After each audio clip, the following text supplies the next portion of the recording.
Almost ready. Almost ready. I think we're ready. Maybe we are. I don't know.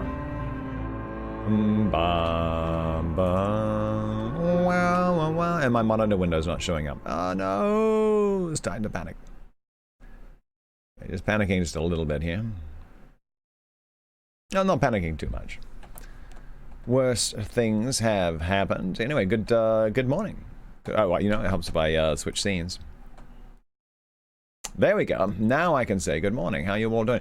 Okay, it looks like FTL is still not working. So I don't know what is up with that. We'll try activating it. Try busting our quality down to 160p. See if that helps. Don't know if it does or not. We can close that window. Close that window. I'm not sure what I'm not sure what's going to help. Yeah, FTL was it was fine yesterday during book club, but later in the evening for game night it stopped. So yeah, it's okay. It's okay. Good to see you all. We got the OG Rainbow. We got some Scorpion Knights. We got some Lady Magritte here, throwing down a host there. Tillable Cat, of course, in the house. Oh no, that was Legia's Zone. That was from last night. That was from last night. Anyway. Day 2 of the new Mixer layout there. So I don't know if anyone's paying any attention to that, but Mixer's got a brand new layout. I believe the app stuff was supposed to roll out today sometime. In theory, it was supposed to be yesterday. You know how, like, in theory and reality often are not quite the same thing, but I don't know. We shall see. We'll see where it's at. Anyway, okay, internet being a little squirrely. That's okay. Let's see. Hello there. For those who don't know me, hi, I'm Stephen J. Carrington. What do? I read books. I read books here on Mixer, and it's exactly what I do. And this one here, off to my side here, righto, Jeeves. That's the book that we're reading. It's part of a well, there's actually many Jeeves and Wooster books. Written by P.G. Wodehouse. There was the British TV series in the 90s with Stephen Fry and Hugh Laurie. I have not seen it. I just learned this the other day. But that would definitely be worth something checking out if you're into this kind of British humor. Yeah, so just I'm just going to quickly throw a link to that Mixer blog in there for those who didn't see it, just those who are curious what's coming up, what was just came out yesterday. Copy and paste. There we go. We'll get that in there. Throws the book. What? No book thrown. Books can be heavy. I think this one's just a paperweight, though. That's fine. That's fine. So that's a link to the blog to everything which came out. Basically, the big thing is your home page is no longer just like a static thing with stuff programmed in and random stuff, but it's now actually fully dynamic. So. If you like certain viewers, it might recommend some of their friends. If you like playing certain games, it'll recommend maybe some more people playing those kind of games. If you follow people, it'll be more, I think, more likely to recommend them and people like them. So we'll see how it turns out. Anyway, the big takeaway from this is you might often see someone featured on it. But now that means that is... Good Lord! Oh, wow. That's one way to wake up. One way to wake up in the morning. 10 months. That's amazing, Gotham Gotcha. How's Gotham Gotcha doing today? Wow. Thank you for that 10-month sub there, Gotham Gotcha. Yeah, that's quite a streak you got going on. Oh, it's all good. It's all good. I'm just waffling. It gives me. I got like another couple of minutes there, sipping some coffee before we get back into our book. Yeah. Oh yeah. So I hope things are going well, man. I'm sure you're. I might have a few school closings going on there. I'm sure there, but yeah. Oh, okay. You're off to run an errand. Okay. All right. Okay. I'll catch up with you a bit later then. A bit later. All right. You have a great day. Have a great day. Get stuffs done. Yes. Oh yeah. Anyway, yeah. So with the new Mixer update there, yeah. So basically with the dynamic or smart AI or whatever they're calling it, I'm not quite sure.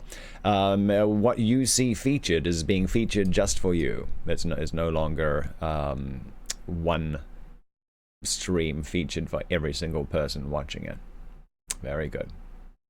Alrighty. And Natalie's back. Hey. Okay, so good morning, Agent One. Agent One, how is Agent One doing? We're doing okay. We're still sipping our coffee. Still waking up. We're trying to catch up on the news and stuff, but we'll get back to that a little later. Oh, I need to open up my Kindle too. Let's see. We are. Yeah, we're gonna get started in just a minute there. Ich broke to tote. Good, wow. Agent One's on day 1 of a quarantine. All right. Well, there we go. Yeah, there's it's gonna be an interesting couple of weeks here for you. Yeah. With the internet, there's plenty of things to do to keep yourself occupied. Yeah. And yeah. Let us I see. Wait, I'm just still waiting for my Kindle to open. This thing takes forever to load. Takes forever. All right. Oh, that's the wrong book after all that. Oh yeah, so I got a special request yesterday too. So someone, I've totally forgot who it was. They recommended Whose Body by Dorothy Sayers, and I'm like, I've never heard of that. Is it even in the public domain? And they were like, I don't know, and I looked it up, and it is. Oh wow, okay, we got a couple of people doing the quarantine there. Okay, yeah, so at some point we're going to get into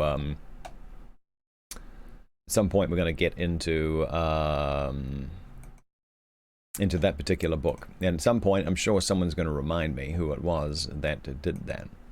All right, so OG Rainbow is in quarantine day 3. Okay. Let's see who else we got. I'm sure there's a lot of. And Ich broke to tote is also. Day one. Yeah. Okay. So, but yeah, make sure you you keep busy, keep active.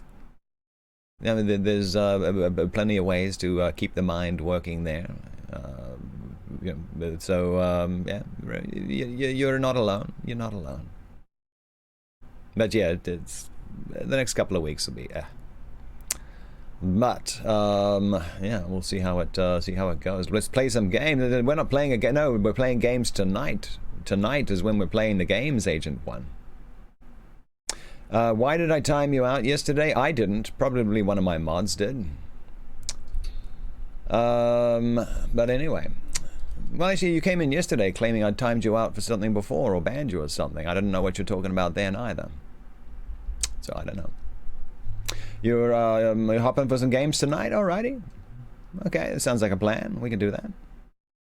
And, but in the meantime... Oh, OG Rainbow's off getting some tea. Very cool, very cool. Okay, so yeah, so anyway, so we're right now we're just reading the funny stuff, Jeeves and Wooster stuff. It's gonna be good. It's gonna be good. Let's where's my Kindle at? Here it is. This one right here. So yesterday we read we read like Jeeves and Wooster for like 2 hours, and then switched over to a spooky Lovecraft story, and I don't know, might do something like that. A little on him. And you're not allowed to join you this time. Well, yeah. I mean, because it's at some ridiculous time of night for you. Ich broke to tote, and I don't want to risk the wrath of your mom. All right.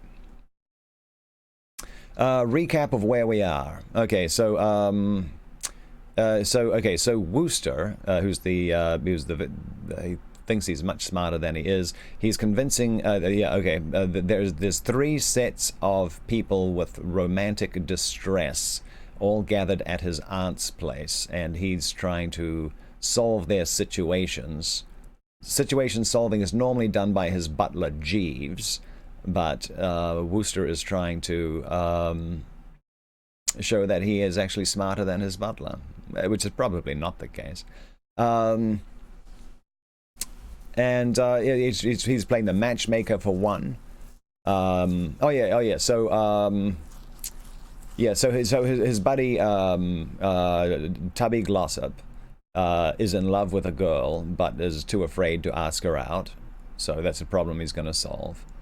Angela and her husband have had a fight, and refused to say sorry to each other and make up.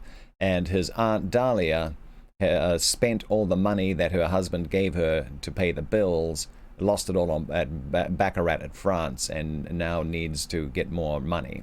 Okay, so those are the three situations which Wooster is trying to solve, and everyone is consolidated at Aunt Dahlia's house. Alrighty. What are we going to be playing? It's going to be probably some Halo stuff.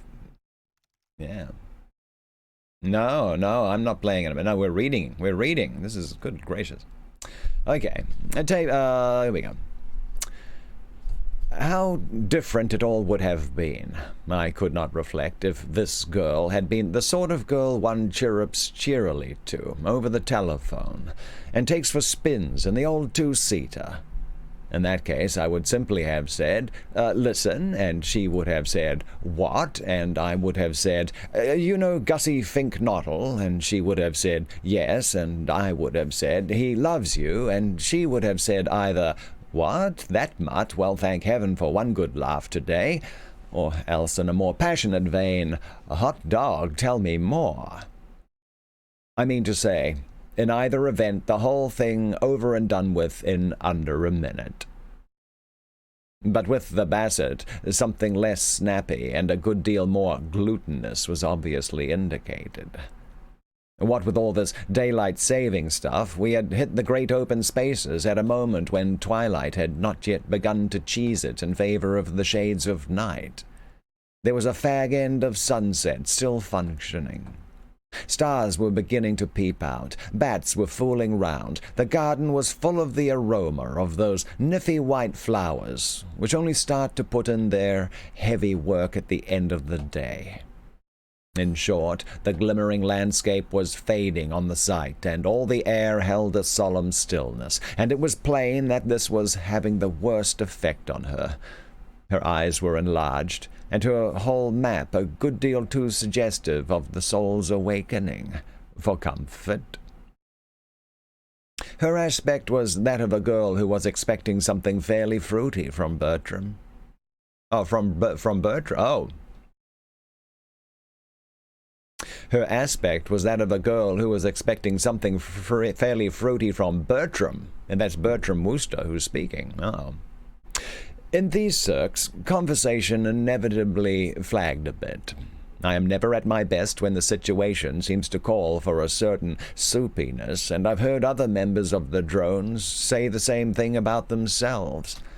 I remember Pongo Twistleton telling me that he was out in a gondola with a girl by moonlight once, and the only time he spoke was to tell her that old story about the chap who was so good at swimming that they made him a traffic cop in Venice. Fell flat, he assured me, and it wasn't much later when the girl said she thought it was getting a little chilly, and how about pushing back to the hotel. So now, as I say, the talk rather hung fire. It had all been very well for me to promise Gussie that I would cut loose to this girl about aching hearts, but you want a cue for that sort of thing. And when, toddling along, we reached the edge of the lake, and she finally spoke, conceive my chagrin when I discovered that what she was talking about was stars. Not a bit of good to me. "Oh, look," she said. She was a confirmed oh-looker.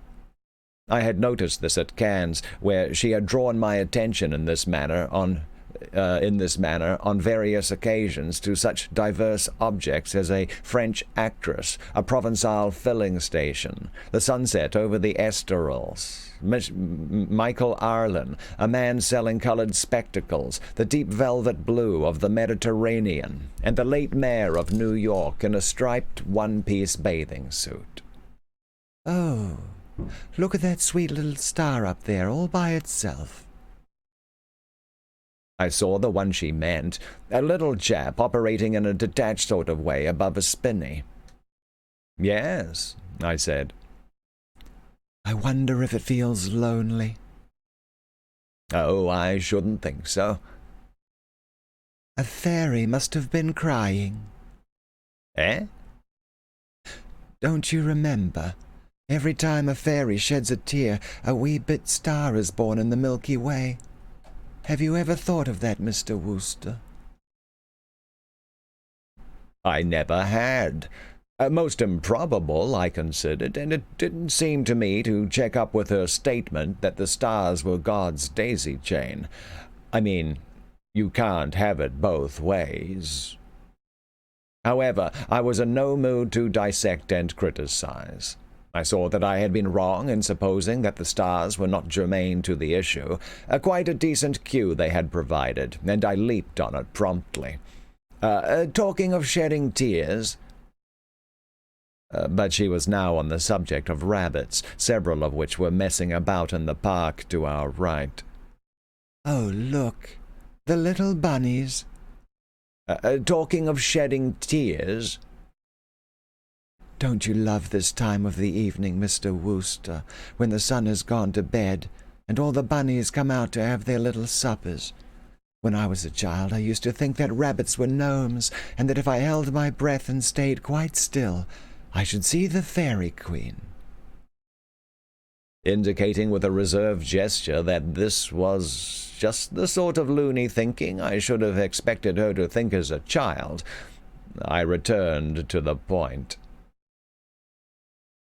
Talking of shedding tears, I said firmly, it may interest you to know that there is an aching heart in Brinkley Court.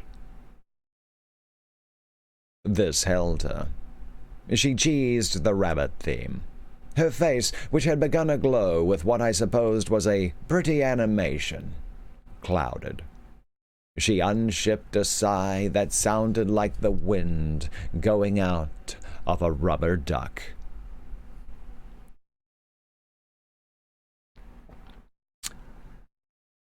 Ah, yes, life is very sad, isn't it?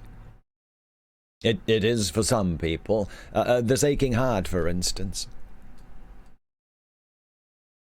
Oh, no, I got my, these, back to front? Oh, one, it is. I got, yeah, I did. I got the people back to front. Ah, yes, life is very sad, isn't it? It is for some people. This aching heart, for instance. Those wistful eyes of hers, drenched irises, and they used to dance like elves of delight, and all through a foolish misunderstanding about a shark. What a great tragedy misunderstandings are. That pretty romance broken and over just because Mr. Glossop would insist that it was a flatfish. Oh, no, that was the girl speaking. Good Lord, I did have it right the first time. I saw that she had got the wires crossed, as did Carrington. I'm not talking about Angela. But her heart is aching. I know it's aching, but so is someone else's. She looked at me, perplexed. Somebody else? Mr. Glossop's, you mean? No, I don't. Mrs. Travis's. The exquisite code of politeness of the Woosters prevented me clipping her one on the ear hole, but I would have given a shilling to be able to do it. There seemed to me something deliberately fat-headed in the way she persisted in missing the gist. No, not Aunt Dahlia's either. Oh, I'm sure she's dreadfully upset. Quite. But this heart I'm talking about isn't aching because of Tuppy's row with Angela. It's aching for a different reason altogether. I mean to say, dash it, you know why hearts ache. She seemed to shimmy a bit. Her voice, when she spoke, was whispery. You mean for love? Absolutely. Right on the bullseye. For love. Oh, Mr. Wooster. I take it you believe in love at first sight. I do, indeed. Well, that's what happened to this aching heart. It fell in love at first sight, and ever since it's been eating itself out, as I believe the expression is. There was a silence. She had turned away and was watching a duck out on the lake. It was tucking into weeds, a thing I've never been able to understand anyone wanting to do. Though I suppose, if you face it squarely, they're no worse than spinach. She stood drinking it in for a bit, and then it suddenly stood on its head and disappeared, and this seemed to break the spell. Oh, Mr. Wooster, she said again, and from the tone of her voice I could see that I had got her going. For you, I mean to say, I proceeded, starting to put in the fancy touches. I dare say you have noticed on these occasions that the difficulty is to plant the main idea, to get the general outline of the thing well fixed. The rest is mere detail work. I don't say I became glib at this juncture, but I certainly became a dashed glibber than I had been. It's having the dickens of a time. Can't eat, can't sleep, all for the love of you. And what makes it all so particularly rotten is that this aching heart can't bring itself up to the scratch and tell you the position of affairs because your profile has gone and given it cold feet. Just as it is about to speak, it catches sight of you sideways and words fail it. Silly, of course, but there it is. I heard her give a gulp, and I saw that her eyes had become moistish. Drenched irises, if you care to put it that way. I'll lend you a handkerchief. No, thank you. I'm quite all right. It was more than I could say for myself. My efforts had left me weak. I don't know if you suffer in the same way, but with me the act of talking anything in the nature of real mashed potatoes always induces a sort of prickly sensation and a hideous feeling of shame, together with a marked starting of the pores. Noble TV, hello. Thank you for the host, Noble TV. Yeah. A big, Noble. Oh, yeah. Big Halo Man. Big Halo Man is the Noble TV there. Yeah. Actually, that's what we're doing tonight. Bit of MCC. Natalie, there we go. Being a little disruptive there, Natalie. So, keep it to English and, yeah. Alrighty, very good. Okay, let's get on with this thing here. Okay, just back up a sentence here. Okay, it was more than I could say for myself. My efforts had left me weak. I don't know if you suffer in the same way, but with me, the act of talking anything in the nature of real mashed potatoes always induces a sort of prickly sensation and a hideous feeling of shame, together with a marked starting of the pores. I remember at my Aunt Agatha's place in Hertfordshire once being put on the spot and forced to enact the role of King Edward III, saying goodbye to that girl of his, Fair Rosamond, at some sort of pageant in aid of the distressed daughters of the clergy. It involved some rather warmish medieval dialogue, I recall, racy of the days, when they called a spade, and by the time the whistle blew, I'll bet no daughter of the clergy was half as distressed as I was. Not a dry stitch. My reaction now was very similar. It was a highly liquid Bertram who, hearing his vis-a-vis give a couple of hiccups and start to speak, bent an attentive ear. Please don't say any more, Mr. Wooster. Well, I wasn't going to, of course. I understand. I was glad to hear this. Yes, I understand. I won't be so silly as to pretend not to know what you mean. I suspected this at Cannes. My voice made it. I suspected this at Cannes, when you used to stand and stare at me without speaking a word, but with whole volumes in your eyes. If Angela's shark had bitten me in the leg, I couldn't have leaped more convulsively. So tensely had I been concentrating on Gussie's interests that it hadn't so much as crossed my mind that another and an unfortunate construction could be placed on those words of mine.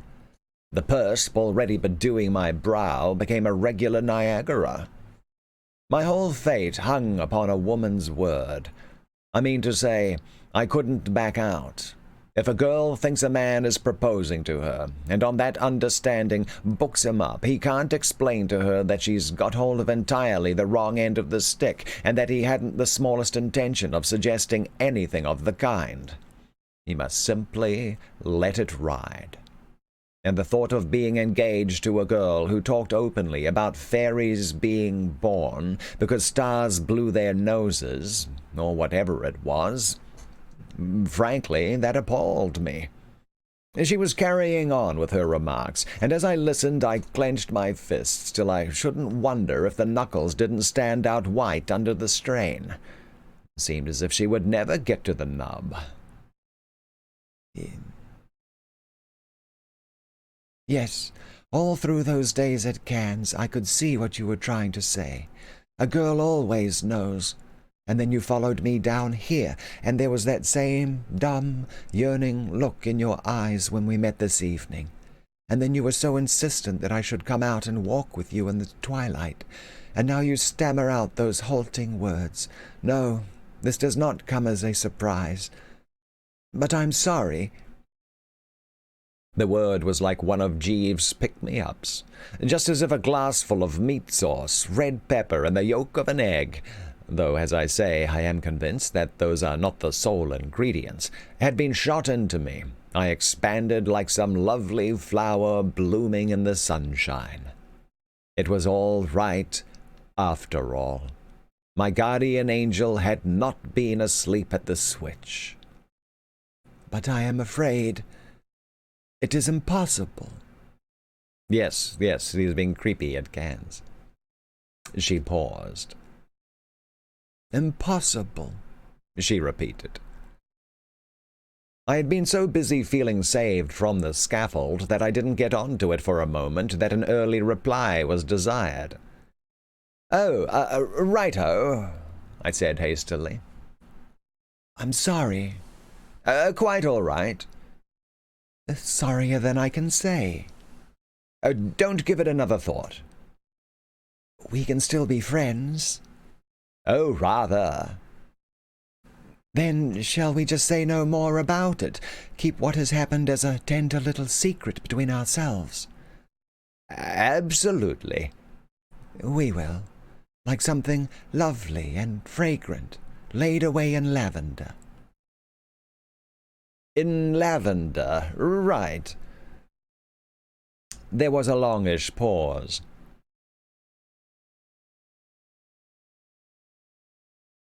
As Carrington drank some coffee. She was gazing at me in a divinely pitying sort of way, much as if I had been a snail she had happened accidentally to bring her short French vamp down on, and I longed to tell her that it was all right, and that Bertram, so far from being the victim of despair, had never felt fizzier in his life. But of course one can't do that sort of thing. I simply said nothing, and stood there, looking brave. "I wish I could," she murmured. Could, I said, for my attention had been wandering. "Feel towards you as you would like me to feel." "Oh, ah." "But I can't. I'm sorry." "Oh, absolutely okay. Faults on both sides, no doubt." "Because I am fond of you, Mr.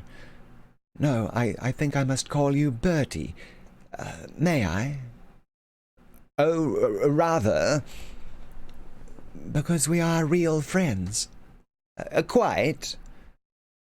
I do like you, Bertie, and if things were different, I wonder. Eh? After all, we are real friends. We have this common memory. You have a right to know. I don't want you to think.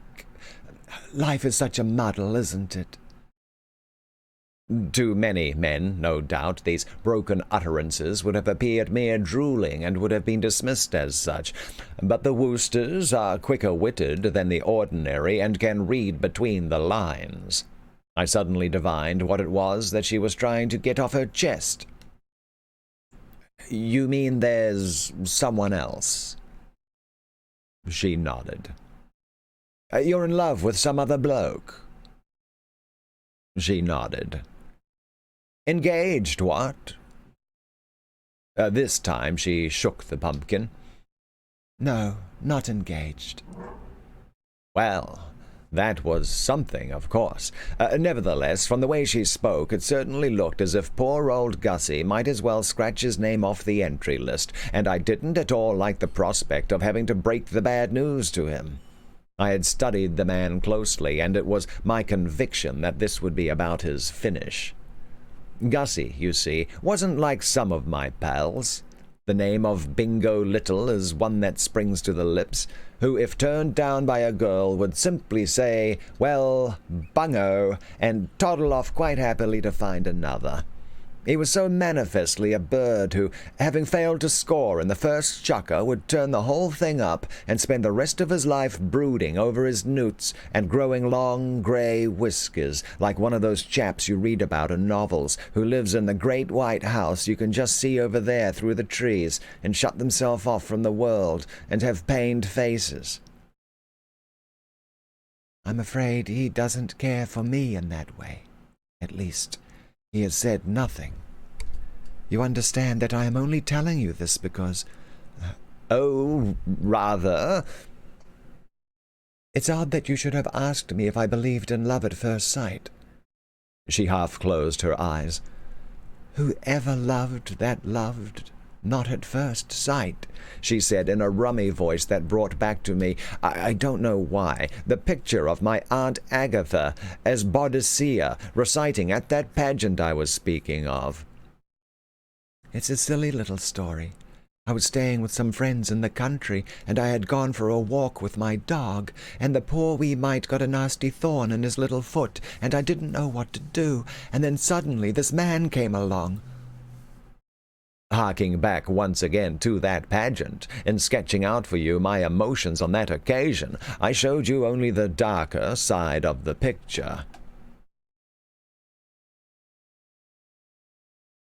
Yes, tillable cat. Yes, because Bertram Wooster there is trying to get her in the mood so that Gussie can come in and lay down the sweet lines, and she thinks that she thinks that Bertram Wooster is the one putting the moves on her. Well, which he kind of is, because he's trying to get the whole thing started. And she's like, no, I'm in love with someone else. Except he doesn't know, it turns out. And the person that she's in love with was some dude who randomly bumped into her, who managed to get the thorn out of her dog's foot, and she never saw him again. And that is, we were reading about that yesterday. That was what Gussie Finknottle, the super shy dude, that's what he was talking about. He's in love with some girl that he's never going to meet again. Who he met her while she was walking her dog, and her dog got a thorn in his foot. So I think it's going to work out in the end. Harking back once again to that pageant, and sketching out for you my emotions on that occasion, I showed you only the darker side of the picture. There was, I should now mention, a splendid aftermath when, having climbed out of my suit of chainmail and sneaked off to the local pub, I entered the saloon bar and requested mine host to start pouring. A moment later, a tankard of their special home brewed was in my hand, and the ecstasy of that first gollop is still green in my memory. The recollection of the agony through which I had passed was just what was needed to make it perfect. It was the same now. When I realized, listening to her words, that she must be referring to Gussie, I mean, to say there couldn't have been a whole platoon of men taking thorns out of her dog that day. The animal wasn't a pincushion, and became aware that Gussie, who an instant before had, to all appearances, gone so far back in the betting as not to be worth a quotation, was the big winner after all. A positive thrill permeated the frame, and there escaped my lips a wow so crisp and hearty that the basset leaped a liberal inch and a half from terra firma. "I beg your pardon," she said. I waved a jaunty hand. Nothing, I said. Nothing. Just remembered there's a letter I have to write tonight without fail. If you don't mind, I think I'll be going in. Here, I said, comes Gussie Finknottle. He will look after you. And as I spoke, Gussie came sidling out from behind a tree. I passed away and left them to it. As regards these two, everything was beyond a question, absolutely in order. All Gussie had to do was keep his head down and not press. Already, I felt, as I legged it back to the house, the happy ending must have begun to function. I mean to say, when you leave a girl and a man, each of whom has admitted in set terms that she and he loves him and her in close juxtaposition in the twilight, it doesn't seem much more to do but start pricing fish slices. Something attempted, something done, seemed to me to have earned 2 penn'orth of wassail in the smoking room. I proceeded thither. Oh, yeah, that's that, spiced ale or mulled wine. Very good. Yeah, so this is working out. This is working on out. Dragon's Lair, thank you for the host there. Gamer Sass, hey, what's up? What is up? Good to see you. Yeah, we're plugging on in with our light British comedy here.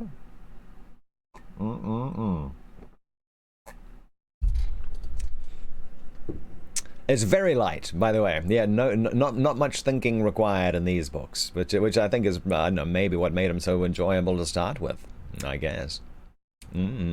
What's Dragon's Lair up to this one? Actually, what's everyone up to right now? Got some good plans for the day? I hope so. Work. Oh boy. Okay, Game Assass is chilling and doing the work from home thing. Yeah, there's a couple of people doing that. I think there's a couple of people doing that. Let me pull up my. I'm pulling up a tab here. I forgot to. Where is my? Oh, it is. It does show like that. Just pop in. Oh yeah, sorry, just pulling up a couple of windows here real fast. I can't get my for whatever reason, FTL is just not working today, not cooperating. Anyway, I just wanted to mention, right now, because things are a little, there's a little uncertainty going on in the world right now. But I've for the book reading, I think more people might need a little bit of a laugh there. So I'm actually restreaming right now over to both Twitch and YouTube right now, which I don't normally do. But I figured I may as well share a little cheer, a little distraction. Because there's a lot of people working from home, school kids at home too. We're just gonna try and I don't know, keep a few more people entertained while we're at it. So anyway, if you're watching on Twitch, if you're watching on YouTube, hello. Hi there. Actually, we're just going to. We'll get back to our book in just a second. I just wanted to say hi to our other friends over there. Yeah, I read books here on Mixer, mixer.com/CarringtonTV. There's probably links to it on the channels that you're watching at. But yeah, Monday through Thursday, 10 a.m. Pacific, 1 p.m. Eastern. And then again on Sundays, we have a different program on Sundays, Short Story Sunday, where I read short stories and poems. And we often have creative writers, and it's there who'll send me something that they have written that they want to share with the stream as well. And we're certainly always happy to do that. Yeah. So at any rate, just wanted to say hello to my friends over on YouTube and Twitch. But yeah, our primary stream over here on Mixer, probably the best place to follow. We do gaming in the evening, which I don't restream out because no one wants to see that. But anyway, if you're enjoying the book club here, come find us over on Mixer. But yeah, for the next couple of weeks, I'll just be restreaming over there as well, because I think everyone needs a little more entertainment in their lives. Pretty important the next couple of weeks. All right, let's get back to it. So yeah, we got Gamer Sass is working at home. Okay, so we're keeping Gamer Sass happy like that too.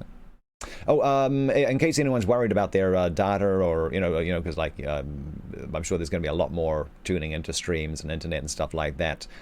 Mixer does have an audio only option, which is probably useful for like a lot of people. Tuning, especially for the book club stuff. Just mentioning that as well. Work. Oh, and just posting this link here for my Mixer friends again as well. That is yesterday's Mixer blog right there, which has detailed out a whole bunch of updates which rolled out to Mixer yesterday. Some of which are rolling out to the iOS and Android apps today. And there's I think the Xbox One console update. I think they said it's next week. I think in that it's in the April update already, from what I understand. But yeah, just a whole bunch of improvements coming. The only thing which I'm just like what about is the FTL's not working. I can't get FTL to work, and that's a bit of a shame because I've really enjoyed that immediate that immediate conversation. With that, let me just I'm just going to change my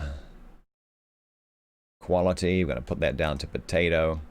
Yeah, I got my let's see, quality auto, stick that down to 160p. There we go. Just turning down those my YouTube and Twitch monitor windows, turning down the quality down super low. Alrighty.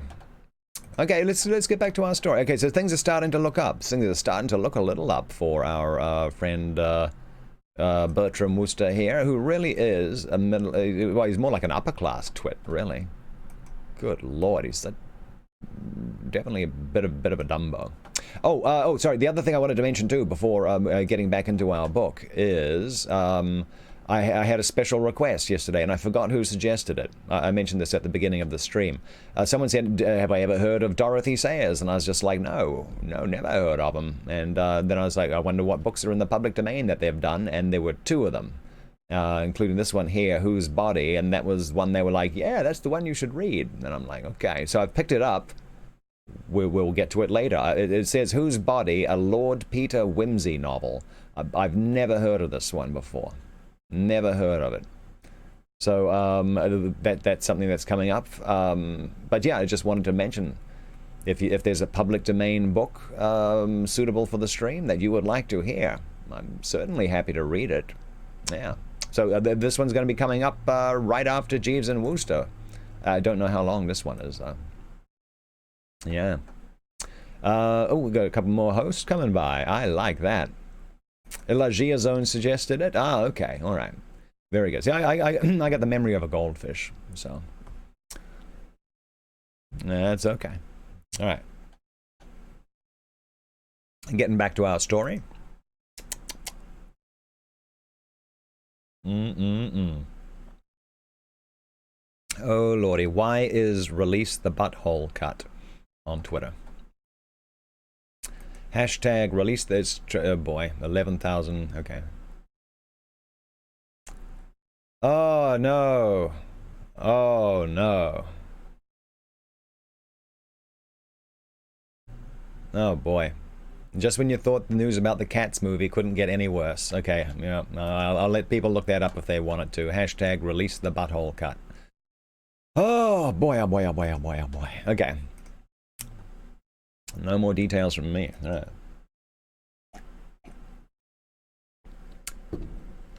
Chapter 11. The makings were neatly laid out on a side table, and to pour into a glass an inch or so of the raw spirit and shoosh some soda water on top of it was with me the work of a moment. This done, I retired to an armchair and put my feet up, sipping the mixture with carefree enjoyment, rather like Caesar having one in his tent the day he overcame the Nervi. Who's the Nervi? Don't know who they are. You know, we're just going to look that up real fast. Nervii. What are they? The Nervi were one of the most powerful Belgic tribes living in northern Gaul at the time of its conquest by Rome. Alright, okay. During the 1st century BC Roman military campaign, Caesar's contacts among the Remi stated that the Nervi were the most warlike of the Belgae. Interesting, okay. This done, I retired to an armchair and put my feet up, sipping the mixture with carefree enjoyment, rather like Caesar having one in his tent the day he overcame the Nervi. As I let the mind dwell on what must even now be taking place in that peaceful garden, I felt bucked and uplifted. Though never for an instant faltering in my opinion that Augustus Finknottle was nature's final word in cloth-headed guffins. I liked the man, wished him well, and could not have felt more deeply involved in the success of his wooing if I, and not he, had been under the ether. The thought that by this time he might quite easily have contemplated the preliminary pourparlers and be deep in an informal discussion of honeymoon plans was very pleasant to me. Of course, considering the sort of girl Madeline Bassett was, stars and rabbits and all that, I mean, you might say that a sober sadness would have been more fitting, but in these matters you have got to realize that tastes differ. The impulse of right-thinking men might be to run a mile when they saw the Bassett, but for some reason she appealed to the deeps in Gussie. So that was that. I had reached this point in my meditations when I was aroused by the sound of the door opening. Somebody came in and started moving like a leopard toward the side table, and, lowering the feet, I perceived that it was Tuppy Glossop. The sight of him gave me a momentary twinge of remorse, reminding me, as it did, that in the excitement of getting Gussie fixed up, I had rather forgotten about this other client. It is often that way when you're trying to run 2 cases at once. However, Gussie now being off my mind, I was prepared to devote my whole attention to the Glossop problem. I had been much pleased by the way he had carried out the task assigned to him at the dinner table. No easy one, I can assure you, for the browsing and sluicing had been of the highest quality, and there had been one dish in particular, I allude to the nonette de poulet agnée sorel, which might well have broken down the most iron resolution. But he had passed it up like a professional fasting man, and I was proud of him. There we go. They're talking about a professional fasting man again.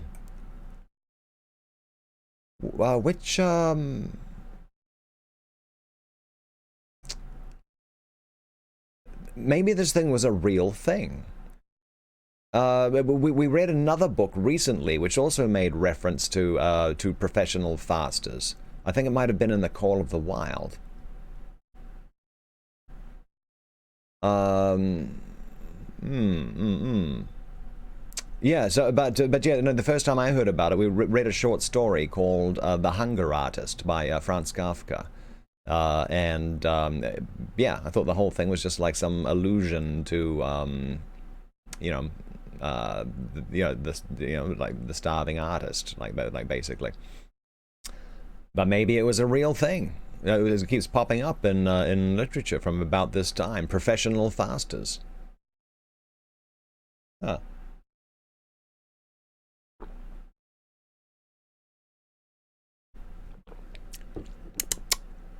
It's a really good short story, by the way. Really good.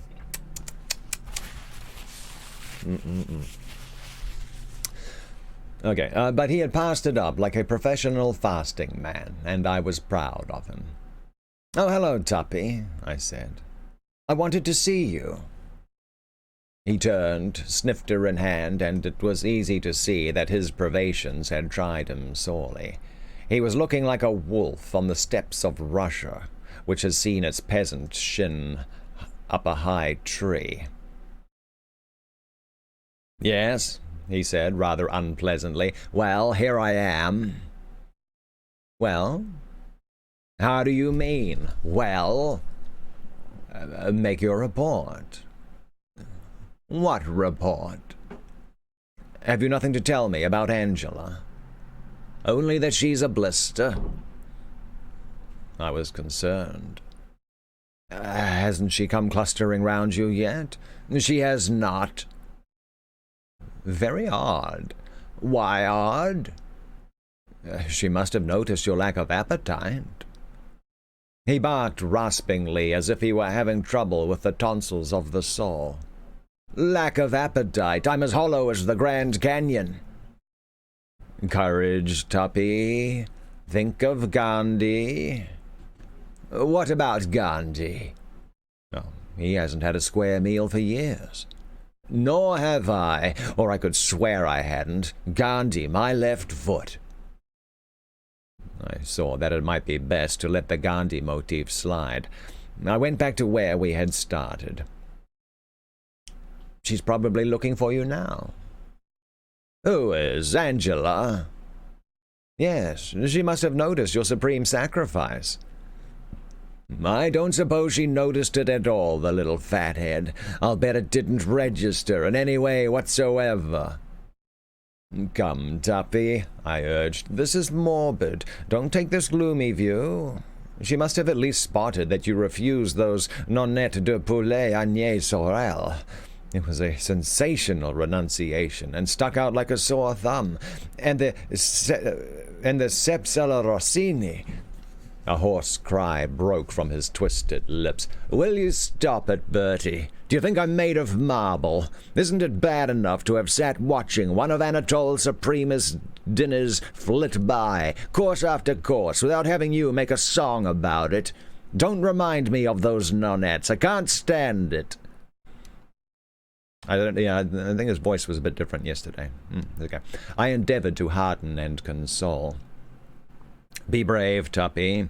Fix your thoughts on that cold steak and kidney pie in the larder. As the good book says, it cometh in the morning."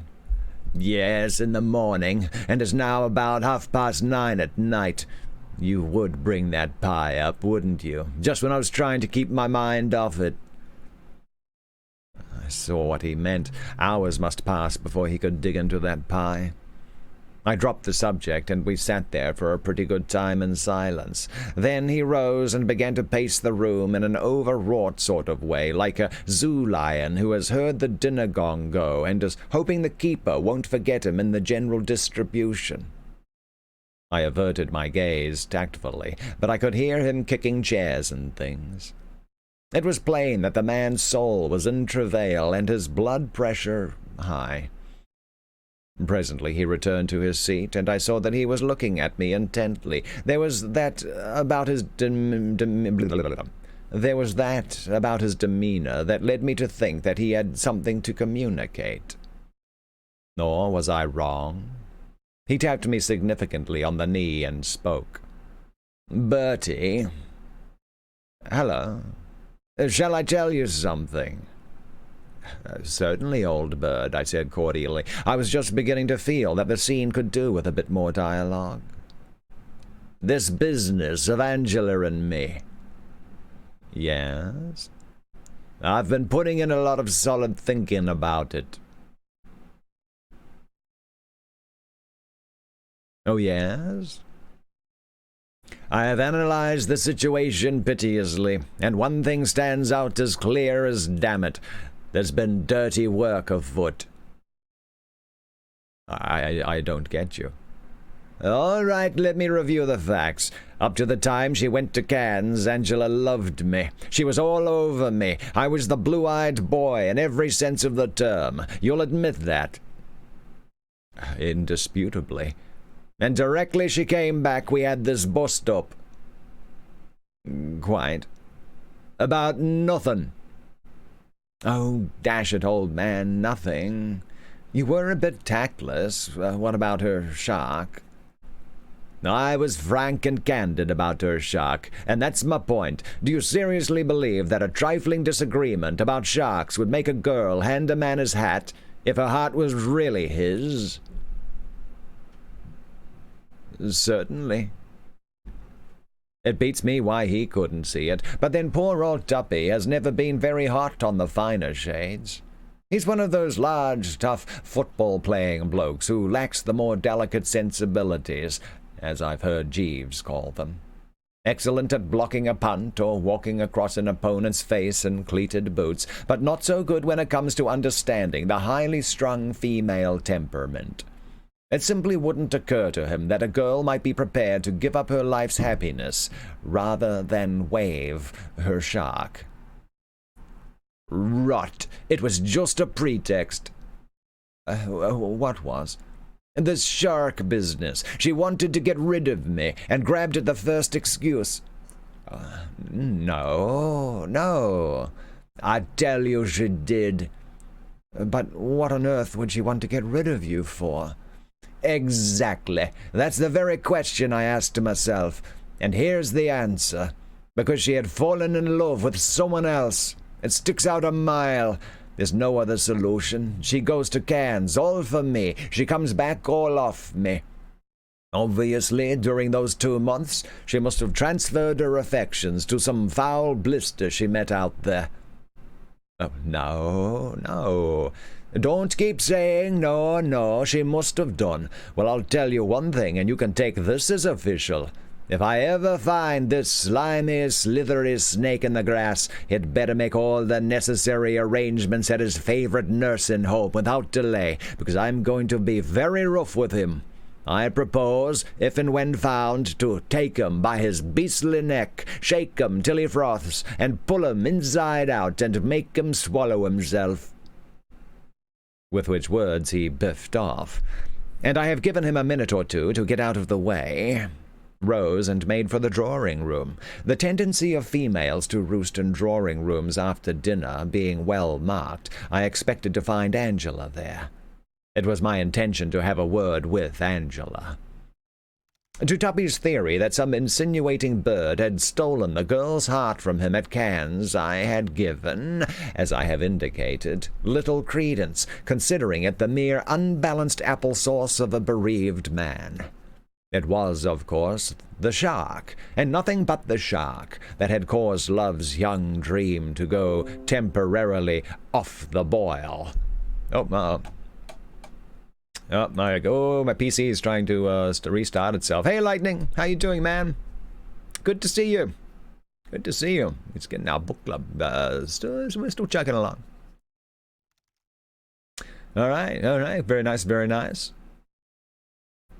Yeah, all right. So, yeah, trying to find some things to keep you busy today.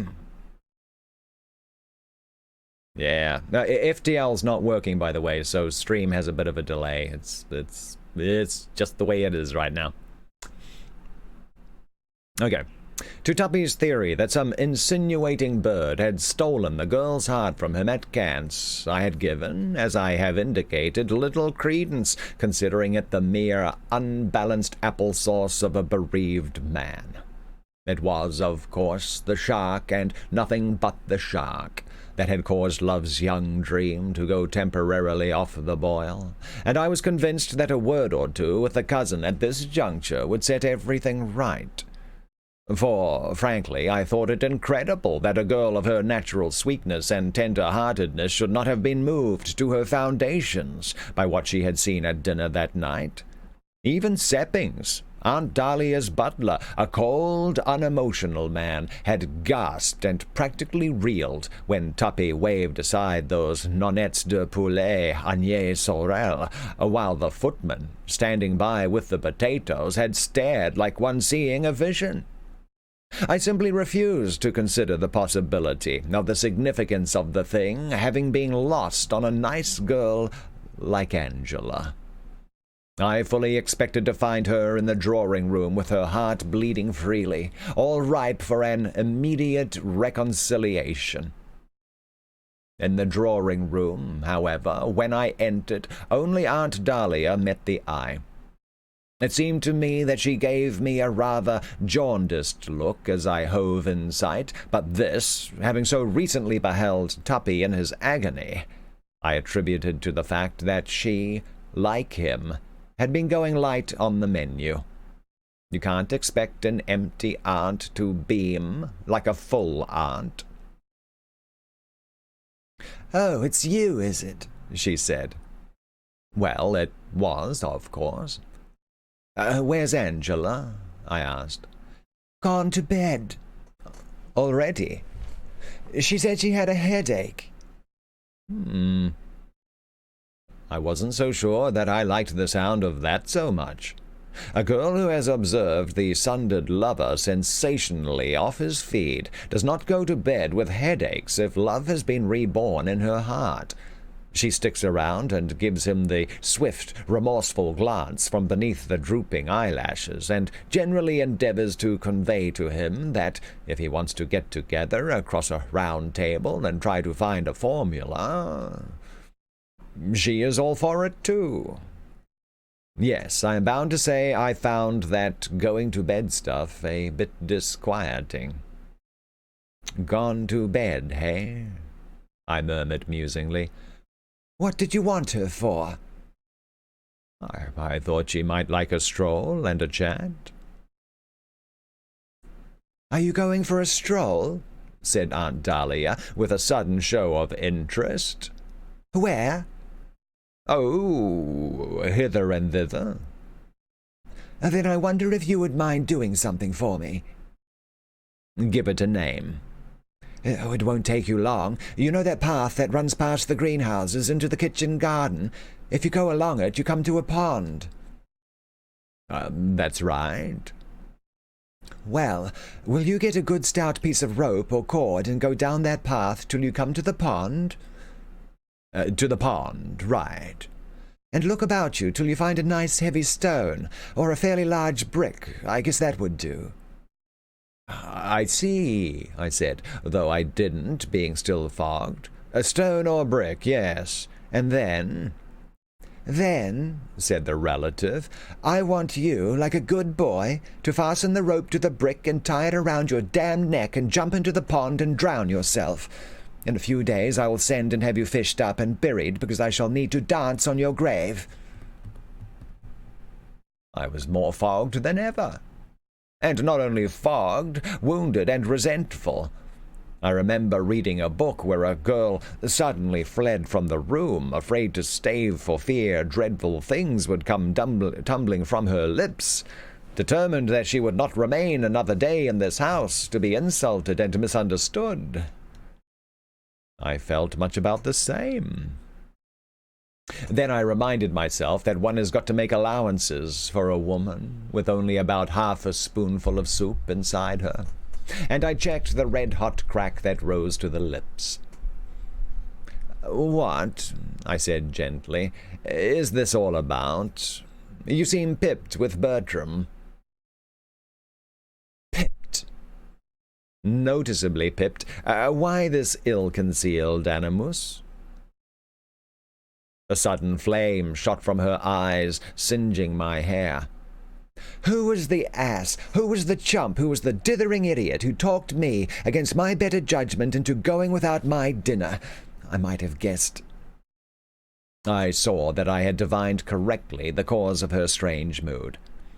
"It's all right, Dahlia. It's all right, Aunt Dahlia. I know just how you're feeling. A bit on the hollow side, what? But the agony will pass. If I were you, I'd sneak down and raid the larder after the household have gone to bed. I'm told there's a pretty good steak and kidney pie there, which will repay inspection." "Have faith, Aunt Dahlia," I urged. "Pretty soon Uncle Tom will be along, full of sympathy and anxious inquiries." "Will he? Do you know where he is now?" "I haven't seen him." "He's in the study, with his face buried in his hands, muttering about civilization and melting pots." Why? Because it's just been my painful duty to inform him that Anatole has given notice. I own that I reeled.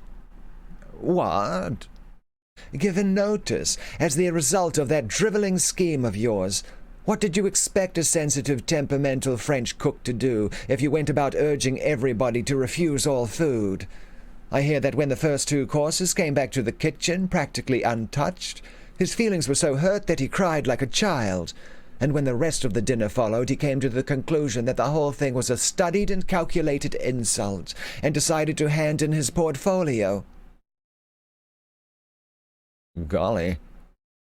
You may well say golly.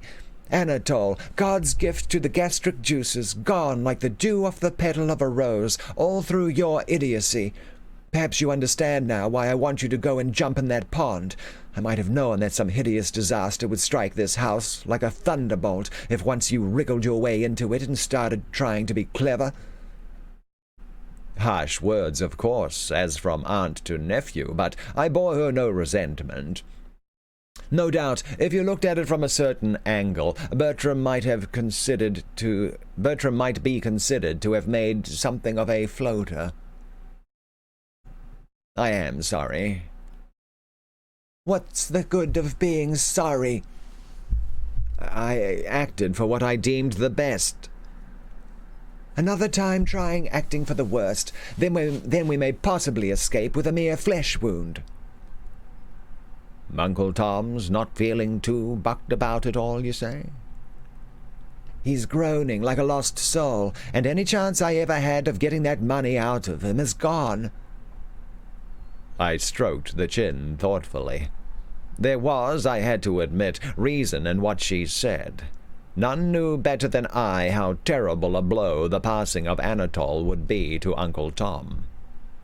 I have stated earlier in this chronicle that this curious object of the seashore, with whom Aunt Dahlia has linked her lot, is a bloke who habitually looks like a pterodactyl that has suffered, and the reason he does so is that all those years he spent in making millions in the Far East put his indigestion on the blink, and the only cook that has ever been discovered capable of pushing food into him without starting something like the Old Home Week in Moscow under the 3rd waistcoat button is this uniquely gifted Anatole. Deprived of Anatole's services, all he was likely to give the wife of his bee was a dirty look. Yes, unquestionably things seem to have struck a somewhat rocky patch, and I must admit that I found myself, at moment of going to press, a little destitute of constructive ideas. Confident, however, that these would come ere long, I kept the stiff upper lip. Bad, I conceded. Quite bad, beyond a doubt. Certainly a nasty jar for one and all. But have no fear, Aunt Dahlia. I will fix everything. I have alluded earlier to the difficulty of staggering when you are sitting down, showing that it is a feat of which I, personally, am not capable. Aunt Dahlia, to my amazement, now did it apparently without an effort. She was well wedged into a deep armchair, but nevertheless she staggered like Billy-O. A sort of spasm of horror and apprehension contorted her face. If you dare to try any more of your lunatic schemes— I saw that it would be fruitless to try to reason with her. Quite plainly she was not in the vein. Contenting myself, accordingly, with a gesture of loving sympathy, I left the room. Whether she did or did not throw a handsomely bound volume of the works of Alfred, Lord Tennyson, at me, I am not in a position to say. I had seen it lying on the table beside her, and as I closed the door, I remember receiving the impression that some blunt instrument had crashed against the woodwork, but I was feeling too preoccupied to note and observe. I blame myself for not having taken into consideration the possible effects of a sudden abstinence on the part of virtually the whole strength of the company. on one of Anatole's impulsive Provençal temperament. These Gauls, I should have remembered, can't take it. Their tendency to fly off the handle at the slightest provocation is well known. No doubt the man had put his whole soul into those nonettes de poulet, and to see them come homing back to him must have gashed him like a knife. However, spilt milk blows nobody any good, and it is useless to dwell upon it. The task now confronting Bertram was to put matters right, and I was pacing the lawn, pondering to this end, when I suddenly heard a groan so lost soulish that I thought it must have proceeded from Uncle Tom, escaped from captivity, and come to groan in the garden. Looking about me, however, I could discern no uncles. Puzzled, I was about to resume my meditations when the sound came again, and peering into the shadows, I observed a dim form seated on one of the rustic benches which so liberally dotted this pleasance, and another dim form standing beside same.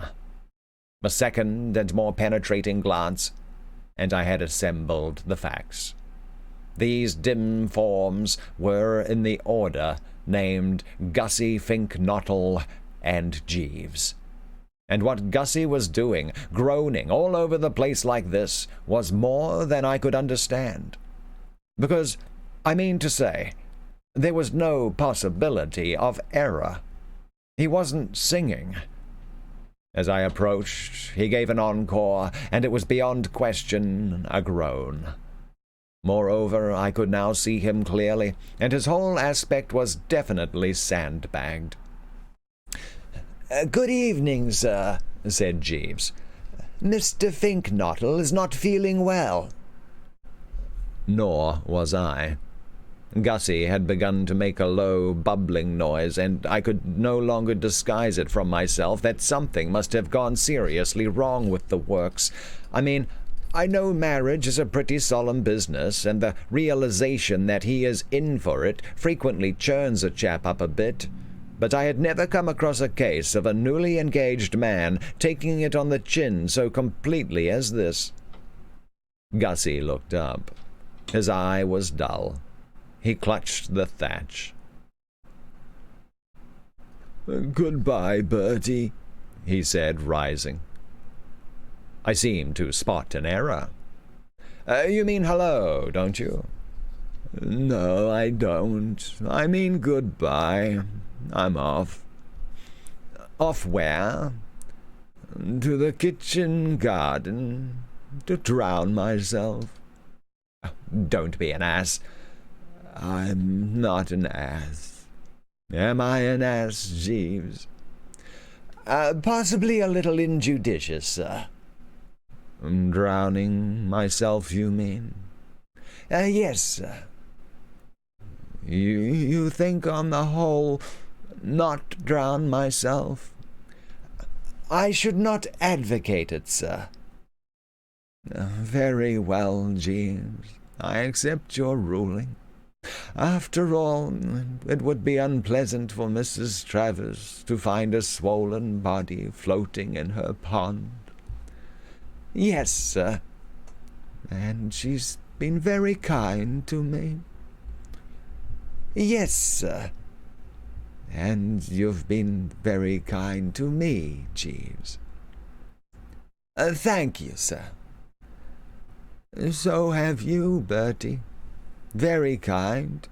Everybody's been very kind to me. Very, very kind. Very kind indeed. I have no complaints to make. All right. I'll go for a walk instead." I followed him with bulging eyes as he tottered off into the dark. "Jeeves," I said, and I am free to admit that in my emotion I bleated like a lamb, drawing itself to the attention of the parent sheep. "What the dickens is all this?" Mr. Fink-Nottle is not quite himself, sir. He has passed through a trying experience."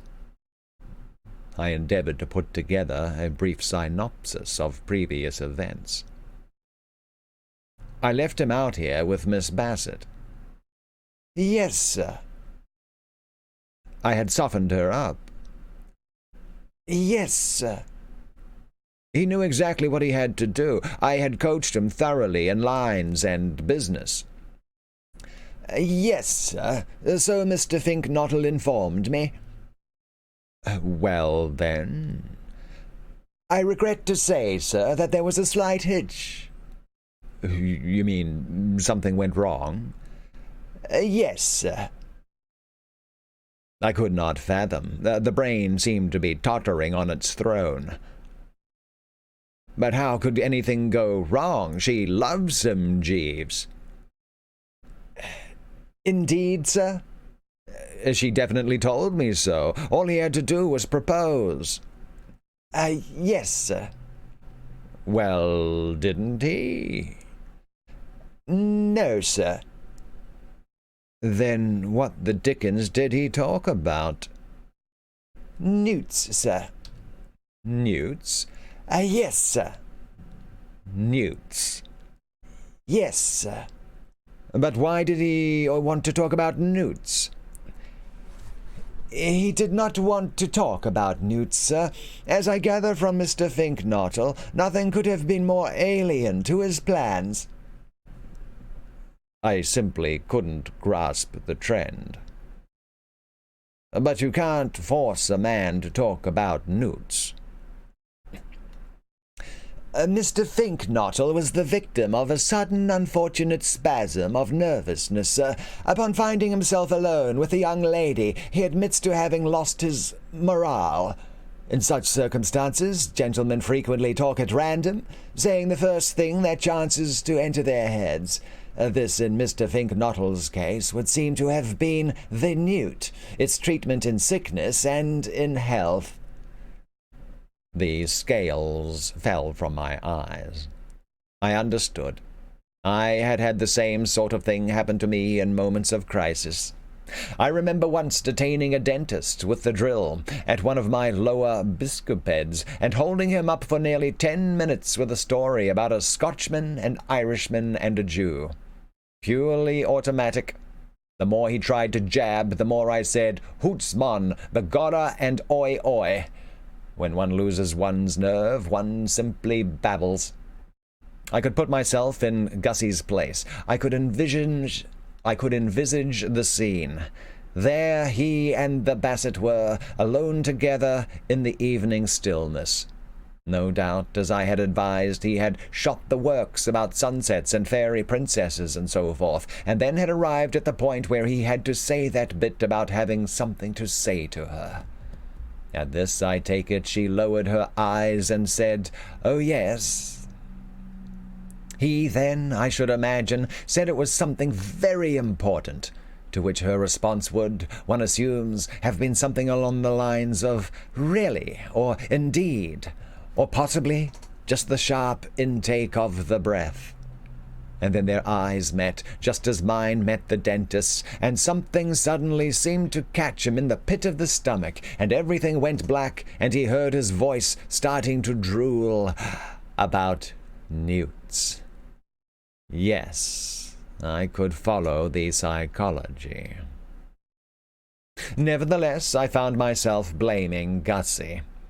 On discovering that he was stressing the newt note in this manner, he ought, of course, to have tuned out, even if it had meant sitting there saying nothing. No matter how much of a twitter he was in, he should have had sense enough to see that he was throwing a spanner into the works.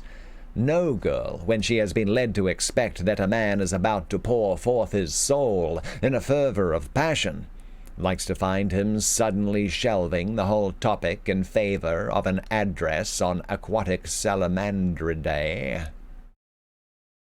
Bad, Jeeves? Yes, sir. And how long did this nuisance continue? For not some inconsiderable time, I gather, sir. According to Mr. Finknottle, he supplied Miss Bassett with very full and complete information, not only with respect to the common newt, but also the crested and palmated varieties. He described to her how newts, during the breeding season, live in the water, subsisting on tadpoles, insect larvae, and crustaceans, how later they make their way to the land and eat slugs and worms, and how the newly born newt has 3 pairs of long, plum-like external gills. And he was just observing that newts differ from salamanders in the shape of the tail, which is compressed, and that a marked sexual dimorphism prevails in most species, when the young lady rose and said that she thought she would go back to the house. And then she went, sir. I stood musing. More and more it was beginning to be borne in upon me what a particularly difficult chap Gussie was to help. He seemed to be so marked and he seemed to be so marked. He seemed to be so marked an extent to wow. He seemed to so marked. Oh. He seemed to so marked an extent to lack snap and finish. With infinite toil, you maneuvered him into a position where all he had to do was charge ahead. And he didn't charge ahead, but went off sideways, missing the objective completely. Difficult, Jeeves. Yes, sir.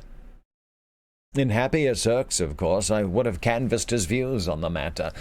But after what had occurred in connection with that mess jacket, my lips were sealed. Well, I must think it over. Yes, sir. Burnish the brain a bit and endeavor to find the way out. Yes, sir. Well, good night, Jeeves. Good night, sir. He shimmered off, leaving a pensive Bertram Wooster standing motionless in the shadows. It seemed to me that it was hard to know what to do for the best. Yeah, man, this... Oh, yeah, you know, everything was just falling into place. Everything was falling into place, looking so good. It really looked like his... luck was on his side as his ridiculous plans were somehow all coming together, and now they're just like falling to pieces again. It's okay, though. It is okay. Very good. All right, where we at? Well, it's 1:30. I'm not sure we're going to have time to get through another chapter here. Actually, how many chapters are in this? Just going to take a quick little look at... this is, what is this? Right-ho. Right-ho, Jeeves. Oh, my lord, 23 chapters. So we're only halfway through. Okay, well, that's fair enough, fair enough. So that's, Wednesday, so okay, we'll probably finish this next Tuesday. But so far, so good.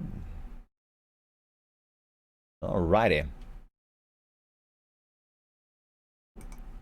Actually, let me just take a quick little page count. 1, 2, 3, 4, 5, 6, 7, 8, 9, 10, 11, 12, 13, 14, 15.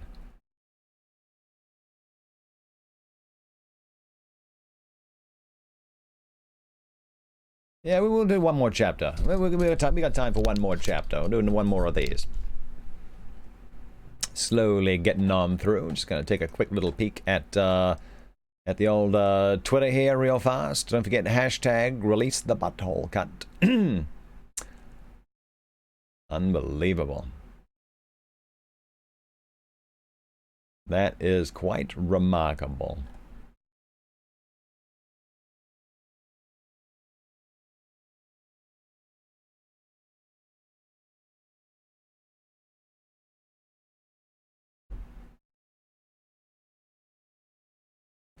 Okay, let us, okay, we will get on with our little thing here. Actually, I need a little sip of the old water while we're at it, too.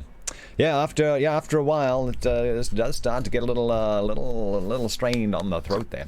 All right, well, see, we got a bunch of lurky lurks in here today, which is fine, I'm liking that.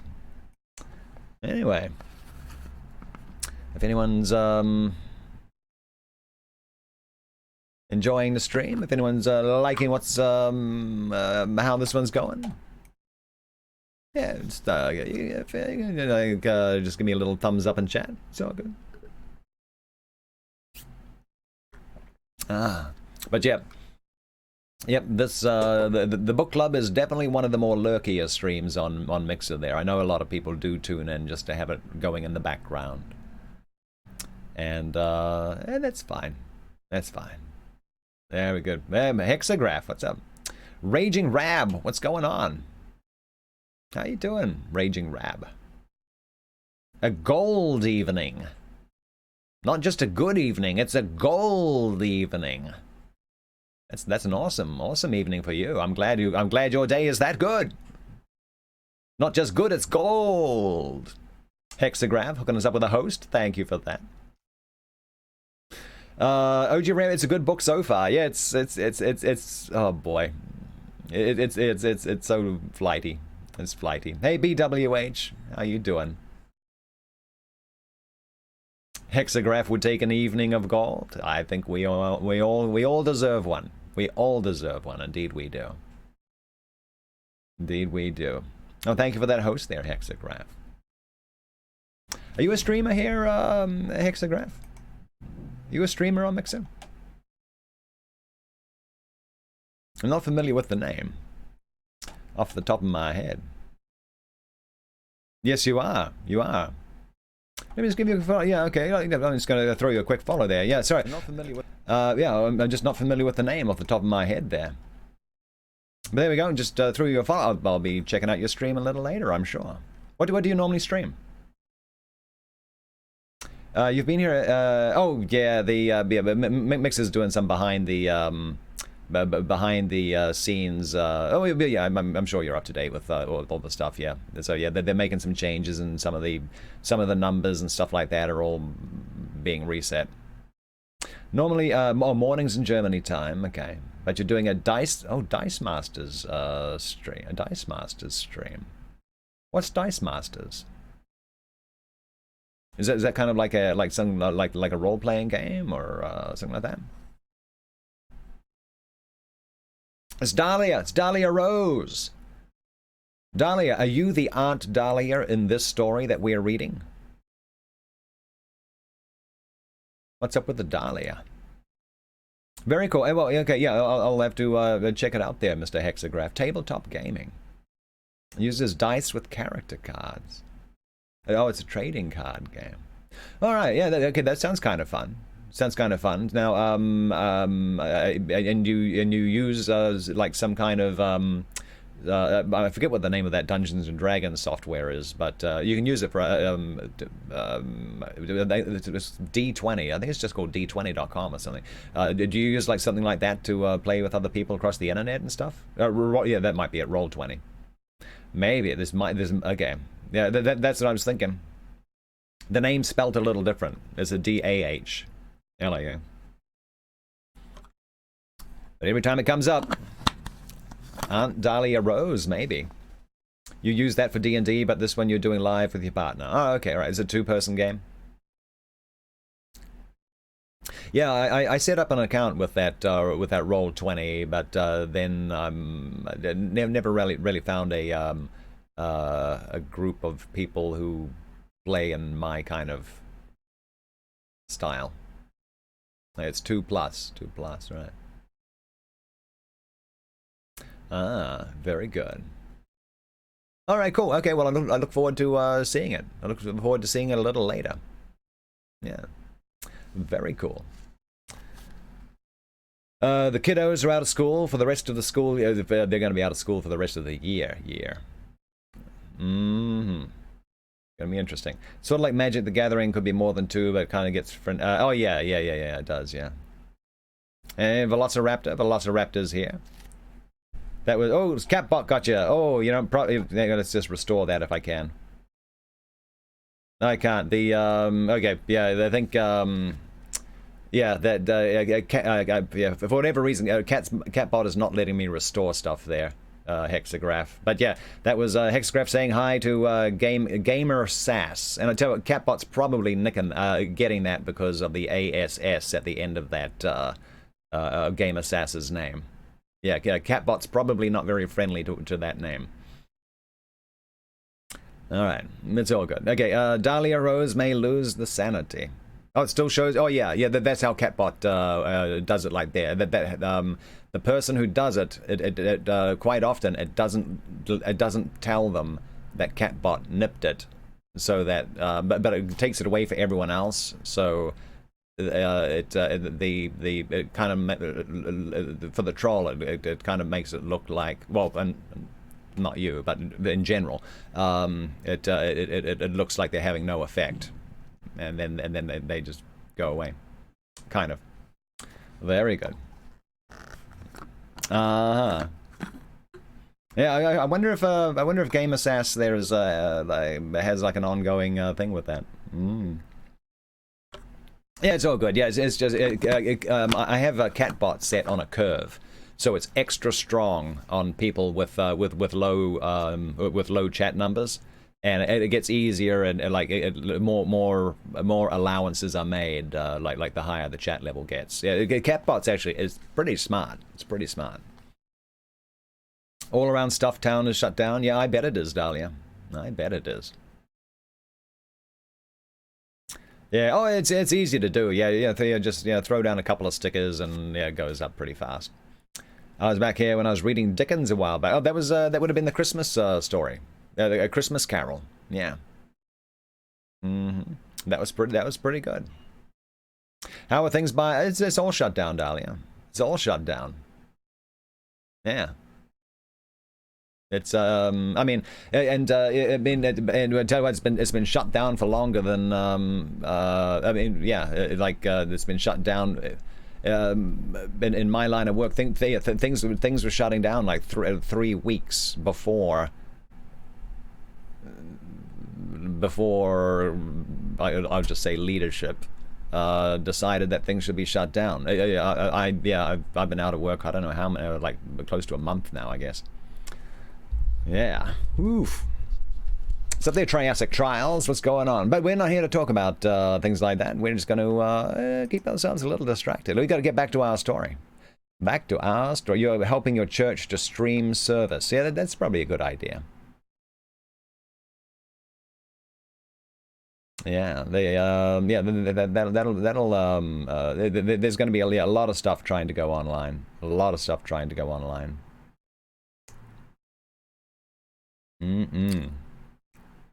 Alrighty, and how's Triassic Trials doing today? Yeah, just make sure that just be careful, even like if you're interacting with a couple of people there, Dahlia. Distractions are good. Yeah. There we go. Something like that. Okay, you got the experience to do it. Yeah. I've it's gonna be interesting. Okay, but yeah, in the meantime though, we do need to get back to our book. A little book, yeah. Yeah, it's pretty simple to get set up. It's very simple. I mean, the only thing, I mean, it's going to be up to your pastor or minister or what have you to have their plan of what they're going to be doing. Not going to be licking any doorknobs. I bet. It's pasta. All right. Hardwired Weird hooked us up with a host. All right. Thank you for that, host. But let's get back to it. Bertram Wooster's plans are falling to pieces right before his eyes.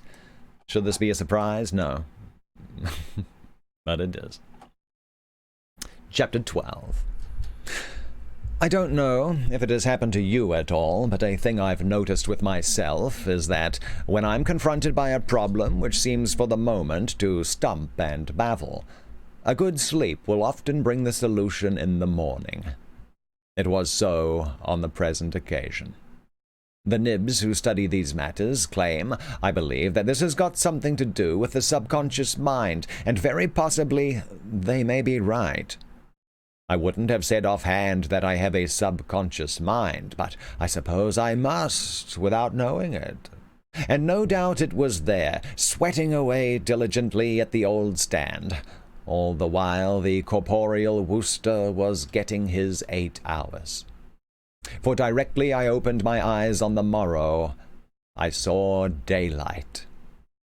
Well, I don't mean that exactly, because naturally I did. What I mean is that I found I had the thing all mapped out.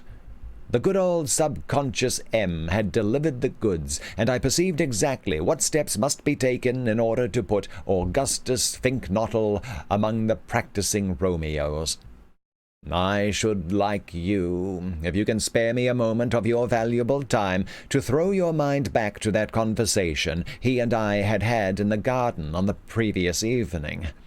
Not the glimmering landscape bit, I don't mean that, but the concluding passages of it.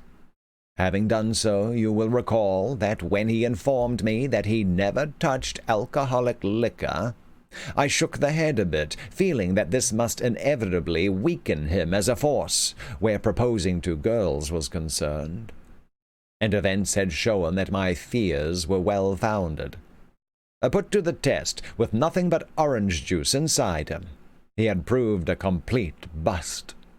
In a situation calling for words of molten passion, of a nature calculated to go through Madeline Bassett like a red-hot gimlet through 1/2 pound of butter, he had said not a syllable that could bring a blush to the cheek of modesty, merely delivering a well-phrased, but, in the circumstances, quite misplaced lecture on newts. A romantic girl is not to be won by such tactics. Obviously, before attempting to proceed further, Augustus Finknottle must be induced to throw off the shackling inhibitions of the past and fuel up. It must be a primed, confident Finknottle who squared up to the Bassett for round number 2. Only so could the Morning Post make its 10 bob, or whatever it is, for printing the announcement of the forthcoming nuptials. Having arrived at this conclusion, I found the rest easy, and by the time Jeeves brought me my tea, I had evolved a plan complete in every detail. This I was about to place before him. Indeed, I had got as far as the preliminary, "I say, Jeeves," when we were interrupted by the arrival of Tuppy. He came listlessly into the room, and I was pained to observe that a night's rest had effected no improvement in the unhappy wreck's appearance. Indeed, I should have said, if anything, that he was looking rather more moth-eaten than when I had seen him last. If you can visualize a bulldog which has just been kicked in the ribs and had its dinner sneaked by the cat, you will have Hildebrand Glossop as he now stood before me. This is...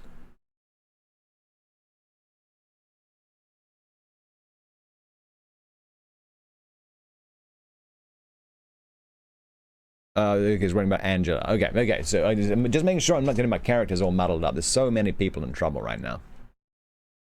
Hildebrand Glossop, as he stood before me. "Step my vitals, Tuppy, old..." Oh, no, this is the wrong guy. "Step my vitals, Tuppy, old corpse," I said, concerned. "You're looking pretty blue around the rims." Jeeves slid from the presence in that tactful, eel-like way of his, and I motioned the remains to take a seat. "Oh, what's the matter?" I said. He came to anchor on the bed, and for a while sat picking at the coverlet in silence. "I've been through hell, Bertie." Through where?" "Hell." "Oh, hell. And what took you there?" Once more he became silent, staring before him with somber eyes. Following his gaze, I saw that he was looking at an enlarged photograph of my Uncle Tom in some sort of Masonic uniform which stood on the mantelpiece. I've tried to reason with Aunt Dahlia about this photograph for years, placing before her two alternative suggestions. A, to burn the beastly thing, or B, if she must preserve it, to shove me in another room when I come to stay. But she declines to accede. She says it's good for me. A useful discipline, she maintains, teaching me that there is a darker side to life, and that we were not put into this world for pleasure only. Turn it to the wall if it hurts you, Tuppy, I said gently. Eh? That photograph of Uncle Tom as the bandmaster.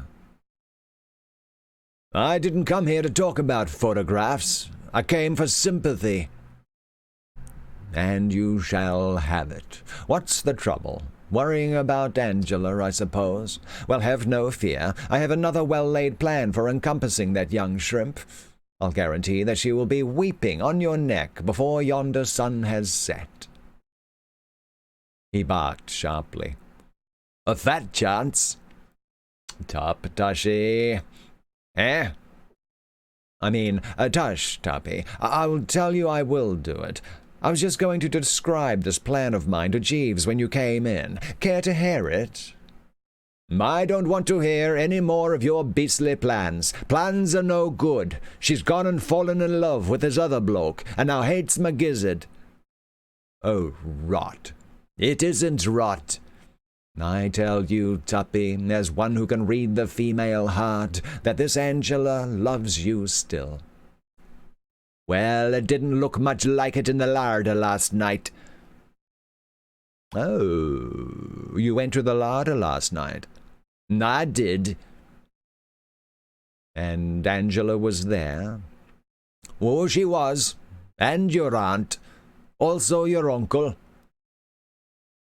I saw that I should require footnotes. All this was new stuff to me. I had stayed at Brinkley Court quite a lot in my time, but I had no idea the larder was such a social vortex. More like a snack bar on a racecourse than anything else, it seemed to have become.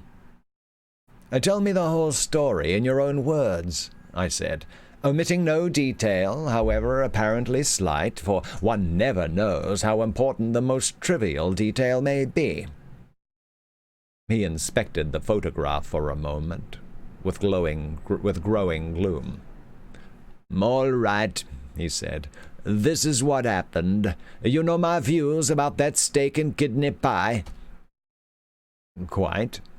Well, round about 1 a.m., I thought the time was ripe. I stole from my room and went downstairs. The pie seemed to beckon me. I nodded. I know how pies do. I got to the larder. I fished it out. I set it on the table. I found a knife and fork. I collected salt, mustard, and pepper. There were some cold potatoes. I added those. And I was about to pitch in when I heard a sound behind me, and there was your aunt at the door, in a blue and yellow dressing gown. Oh, embarrassing. Almost. I suppose you didn't know where to look. I looked at Angela. She came in with my aunt? No, with your uncle. A minute or two later, he was wearing mauve pajamas and carried a pistol. Have you ever seen your uncle in pajamas and a pistol? Never. You haven't missed much. Tell me, Tuppy, I asked, for I was anxious to ascertain this, about Angela. Was there any momentary softening in her gaze as she fixed it on you? She didn't fix it on me. She fixed it on the pie. Did she say anything? Not right away. Your uncle was the first to speak. He said to your aunt, God bless my soul, Dahlia, what are you doing here? To which she replied, well, if it comes to that, my merry somnambulist, what are you? Your uncle then said that he thought there must be burglars in the house, as he has heard noises. I nodded again. Sips aren't running. I nodded again. I could follow the trend. Ever since the scullery window was found open, the shining light was disqualified in the Cesare Witch for boring. Uncle Tom has had a marked complex about burglars. I can still recall my emotions when paying my first visit, after he had bars put on all the windows, and attempting to thrust the head out in order to get a sniff of country air. I nearly fractured my skull on a sort of iron grill as worn by the tougher kinds of medieval prisons. "What sort of noises?" said your aunt. "Funny noises," said your uncle, whereupon Angela, with a nasty, steely tinkle in her voice, the little buzzard observed, "I expect it was Mr. Glossop eating." And then she did give me a look. It was the sort of wondering, revolted look a very spiritual woman would give a fat man gulping soup in a restaurant, the kind of look that makes a fellow feel he's 46 round the waist and has great rolls of superfluous flesh pouring down over the back of his collar. And still speaking in the same unpleasant tone, she added, "I ought to have told you, father, that Mr. Glossop always likes to have a good meal 3 or 4 times during the night. It helps to keep him going till breakfast. He has the most amazing appetite. See, he's practically finished a large steak and kidney pie already." As he spoke these words, a feverish animation swept over Tuppy. His eyes glittered with a strange light, and he thumped the bed violently with his fist, nearly catching me a juicy one on the leg. "That's what was hurt, Bertie. That was what stung. I hadn't so much as started on that pie. But that's a woman all over." The eternal feminine. She continued her remarks. "You've no idea," she said, "how Mr. Glossop loves food. He just lives for it. He's always eats 6 or 7 meals a day and then starts in again after bedtime. I think it's rather wonderful." Your aunt seemed interested and said it reminded her of a boa constrictor. Angela said, didn't she mean a python? And then they argued as to which of the two it was. Your uncle, meanwhile, poking about with that damned pistol of his till human life wasn't safe in the vicinity. And the pie lying there on the table, and me unable to touch it. You're beginning to understand why I said I've been through hell?" "Quite. Can't have been at all pleasant." Presently your aunt and Angela settled their discussion, deciding that Angela was right and that it was a python and that I reminded them of. And shortly after that we were all pushed back to bed, Angela warning me in a motherly voice not to take the stairs too quickly. After 7 or 8 solid meals, she said, a man of my build ought to be very careful because of the danger of apoplectic fits. She said it was the same with dogs. When they became very fat and overfed, you had to see that they didn't hurry upstairs, as it made them puff and pant, and that it was bad for their hearts. She asked your aunt if she remembered the late spaniel Ambrose, and your aunt said, "Poor old Ambrose, you couldn't keep him away from the garbage pail," and Angela said, "Exactly, so do please be careful, Mr. Glossop." And you tell me she loves me still. I did my best to encourage. Girlish banter, what? Girlish banter be dashed. She's right off me. Once her ideal, I'm now less than the dust beneath her chariot wheels. She became infatuated with this chap, whoever he was, at Cannes, and now she can't stand the sight of me. I raised my eyebrows. "My dear Tuppy, you are not showing your usual good sense in this Angela chap at Cannes matter. If you will forgive me saying so, you have got an idée fixe. An idée fixe. Fixed idea, yeah. A what? An idée fixe. You know, one of those things fellows get, like Uncle Tom's delusion that everyone who's known even slightly to the police is lurking in the garden, waiting for a chance to break into the house. You keep talking about this chap at Cairns, and there was never a chap at Cairns, and I'll tell you why I'm so sure about this. During those 2 months on the Riviera, it so happens that Angela and I were practically inseparable. If there had been somebody nosing round her, I should have spotted it in a second." He started. I could see that this had impressed him. "Oh, she was with you all the time at Cairns, was she?" "I don't suppose she said 2 words to anybody else, except, of course, idle conv at the crowded dinner table, or a chance remark in a throng at the casino." "I see. You mean that anything in the shape of mixed bathing and moonlight strolls she conducted solely in your company?" "That's right. It was quite a joke in the hotel." "You must have enjoyed that." "Oh, rather. I've always been devoted to Angela." "Oh, yes?" "When we were kids, she used to call herself my little sweetheart." "She did?" "Oh, absolutely." "I see." Man, this Bertram Wooster is... He doesn't see how bad he's making it. Steak and kidney pie with sloppy peas. I haven't had a steak and kidney pie in I don't know how long. Don't know how long.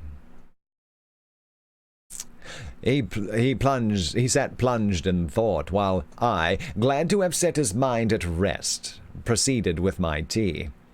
And presently there came the banging of a gong from the hall below, and he started like a war horse at the sound of the bugle. "Breakfast," he said, and was off to a flying start, leaving me to brood and ponder. And the more I brooded and pondered, the more did it seem to me that everything now looked pretty smooth. Tuppy, I could see, despite that painful scene in the larder, still loved Angela with all the old fervor. This meant that I could rely on that plan to which I had referred to bring home the bacon. And as I had found the way to straighten out the Gussie Bassett difficulty, there seemed nothing more to worry about. It was with an uplifted heart that I addressed Jeeves as he came in to remove the tea tray. The dude is just like oblivious, so oblivious to what's going on. It's unreal. Unreal. Anyway, that's as far as we're going with that one tonight. I think we still got time for a little short story, though. A little short story. Let's see, where we at? Ooh, is that, let's see.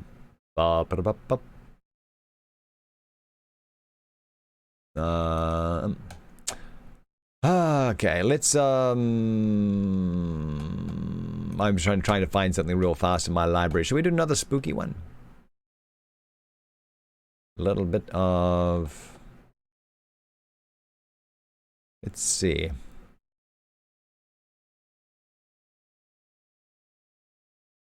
There's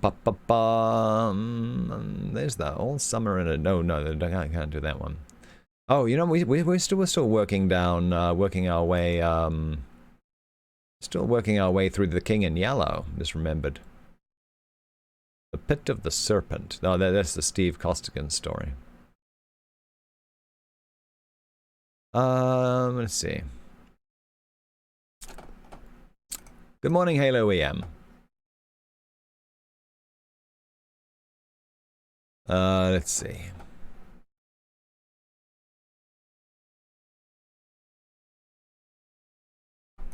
This is 1, 2, 3, 4, 5, 6, 7.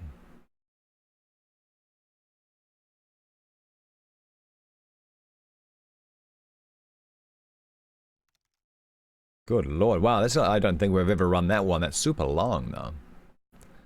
Idle days on the the sword and the idol.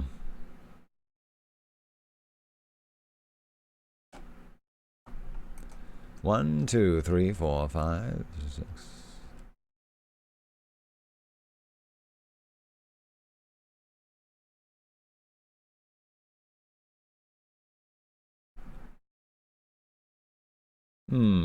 I'm just trying to find something fun that we haven't read to death in... No, let's open that book of... what's his name? Poe. Edgar Allan Poe. Oh, no. No, did Poe have one about a city which was...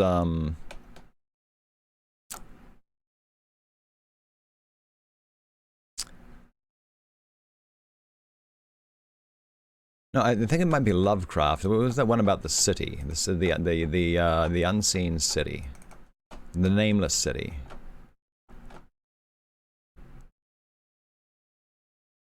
One second. We'll get back to story time in just 1 second. The shadows over into the thing on the book. Cool air. Cool air is kind of fun.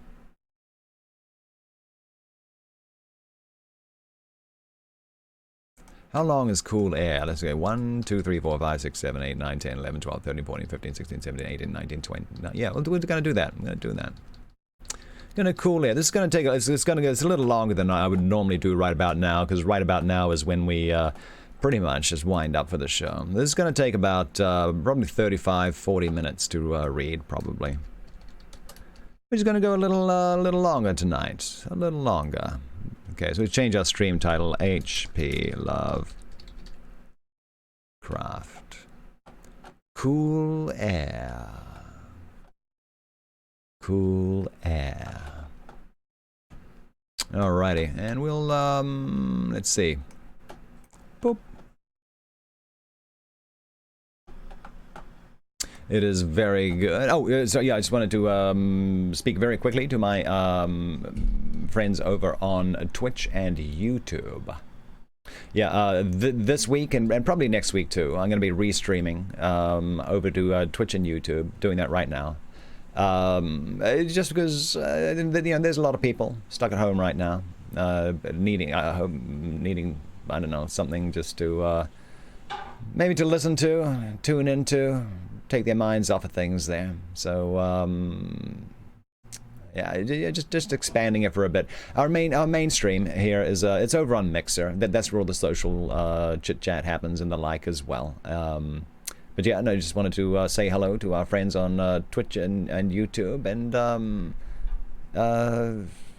yeah, well, here we go. I hope you're enjoying this, and if you want to follow it full time, including all the gaming stuff, yeah, we're over here on Mixer, mixer.com/CarringtonTV, and yeah. I have about 40 hours every month of book narration for you to tune in and just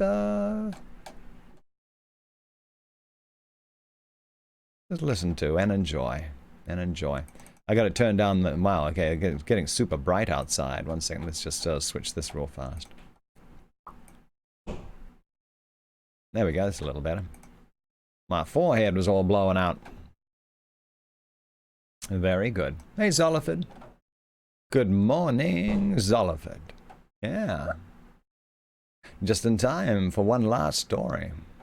How's the Zoliford today? How are you liking that new homepage thing? I think it's pretty fun. The Carrington is doing well. But this here, by the way, creative streamer here on Mixer. Always a good watch. Always a good watch. So many great creative streamers here on Mixer. Zoliford's right there at the top. At the top. So yeah, I mean, if you enjoy top notch, awesome stuff here on Mixer. That's the dude. Dude. You look hungry in that little avatar. You look like you've just seen that big steak and kidney pie, which everyone was after in that last chapter we just read. Eyeing it. Alrighty. Hungry. Oh, you're hungry for the creatives. Oh boy. Yeah. That's P.T. Barnum's little avatar. Oh, I gotta resize. I gotta resize some stuff too. That reminds me. Yeah. Bigger avatars. That's gonna be nice. Emojis rather. All right. But here we go. We're just about to start a final story of the night. Oh, actually, just for those who don't know, by the way, yeah, this is the book that we have been reading. FTL is not working for some reason, so there is a bit of a delay. But yeah, this is the book that we're currently reading. Righto, Jeeves by P.G. Wodehouse. So yeah, but we're doing about 2 hours of that. Birder_main86 sent Good 50 lord. embers with the message 80s hype. Hey, that is. Wow. Well, thank you, Bird Main. Thank you very much for that. I have to have that announcement notification loud, so I don't miss things like that. But thank you very much. That's very kind of you. Yeah, I like that. Glad you're enjoying story time. Yeah, so everything that we do here is in the public domain. So, if you're just catching part of the stories there, and want to read the whole thing for yourself, you can get a free digital download from pretty much any online, respectable online digital archive there. Often the Amazon Kindle store will have the public domain stuff up there. Be careful when you go there, just in case, because sometimes they will actually charge you money for the free digital download stuff. It's convenient, and if it's free, it's just so easy to add it to your book. If they're charging money, get it elsewhere, like at Gutenberg.org or feedbooks.com or something like that. Then you'll have to manually install it, but at least they're not, you're not being charged for free digital downloads of stuff which you already own. It's in the public domain. Yeah. Anyway, so yeah, we've just finished 2 hours of Righto Jeeves. And we'll continue with that tomorrow. And we're just going to end our day with a short story by H.P. Lovecraft, Cool Air. Cool Air. Yeah, and well, that's very nice. I like it when those embers start flying around. I do indeed. Now let's do it. Cool Air. You ask me to explain why I am afraid of a draught of cool air, why I shiver more than others upon entering a cold room, and seem nauseated and repelled when the chill of evening creeps through the heat of a mild autumn day. There are those who say I respond to cold as others do to a bad odor, and I am the last to deny that impression. What I will do is to relate the most horrible circumstance I ever encountered, and leave it to you to judge whether or not this forms a suitable explanation of my peculiarity. It is a mistake to fancy that horror is associated inextricably with darkness, silence, and solitude. I found it in the glare of mid-afternoon, in the clangor of a metropolis, and in the teeming midst of a shabby and commonplace rooming house, with a prosaic landlady and 2 stalwart men by my side. In the spring of 1923, I had secured some dreary and unprofitable magazine work in the city of New York, and being unable to pay any substantial rent, began drifting from one cheap boarding establishment to another in search of a room which might combine the qualities of decent cleanliness, endurable furnishings, and very reasonable price. It soon developed that I had only a choice between different evils, but after a time I came upon a house in West 14th Street which disgusted me much less than the others I had sampled. The place was a 4-story mansion of brownstone, dating apparently from the late 40s, and fitted with woodwork and marble whose stained and sullied splendor argued a descent from high levels of tasteful opulence. In the rooms, large and lofty, and decorated with impossible paper and ridiculously ornate stucco cornices, there lingered a depressing mustiness and hint of obscure cookery. But the floors were clean, the linen tolerably regular, and the hot water not too often cold or turned off, so that I came to regard it as at least a bearable place to hibernate, till one might really live again. The landlady, a slatternly, almost bearded Spanish woman named Herrero, did not annoy me with gossip or with criticisms of the late-burning electric light in my third-floor front hall room, and my fellow lodgers were as quiet and uncommunicative as one might desire, being mostly Spaniards, a little above the coarsest and crudest grade. That's Lovecraft at his finest. Only the din of streetcars in the thoroughfare below proved a serious annoyance. I had been there about 3 weeks when the first odd incident occurred.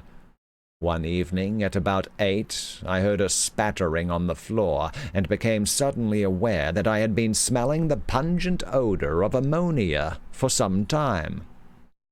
Looking about, I saw that the ceiling was wet and dripping, the soaking apparently proceeding from a corner on the side toward the street. Anxious to stop the matter at its source, I hastened to the basement to tell the landlady, and was assured by her that the trouble would instantly be set right. "Dr. Munoz," she cried, as she rushed upstairs ahead of me. "He have spill his chemicals. He is too sick for doctor himself. Sicker and sicker all the time, but he will not have no other for help. He is very queer in his sickness. All day he take funny-smelling baths, and he cannot get excite or warm. All his own housework he do. His little room are full of bottles and machines, and he do not work as doctor. But he was great once. My father in Barcelona have hear of him, and only just now he fix a arm of the plumber that get hurt of a sudden. He never go out, only on roof. And my boy, Esteban, he bring him his food and laundry and medicines and chemicals. My God, the salamoniac that man use for keep him cool." Mrs. Herrero disappeared up the staircase to the 4th floor, and I returned to my room. The ammonia ceased to drip, and as I cleaned up what had spilled and opened the window for air, I heard the landlady's heavy footsteps above me. Dr. Munoz I had never heard, save for certain sounds as of some gasoline-driven mechanism, since his step was soft and gentle. I wondered for a moment what the strange affliction of this man might be, and whether his obstinate refusal of outside aid were not the result of a rather baseless eccentricity.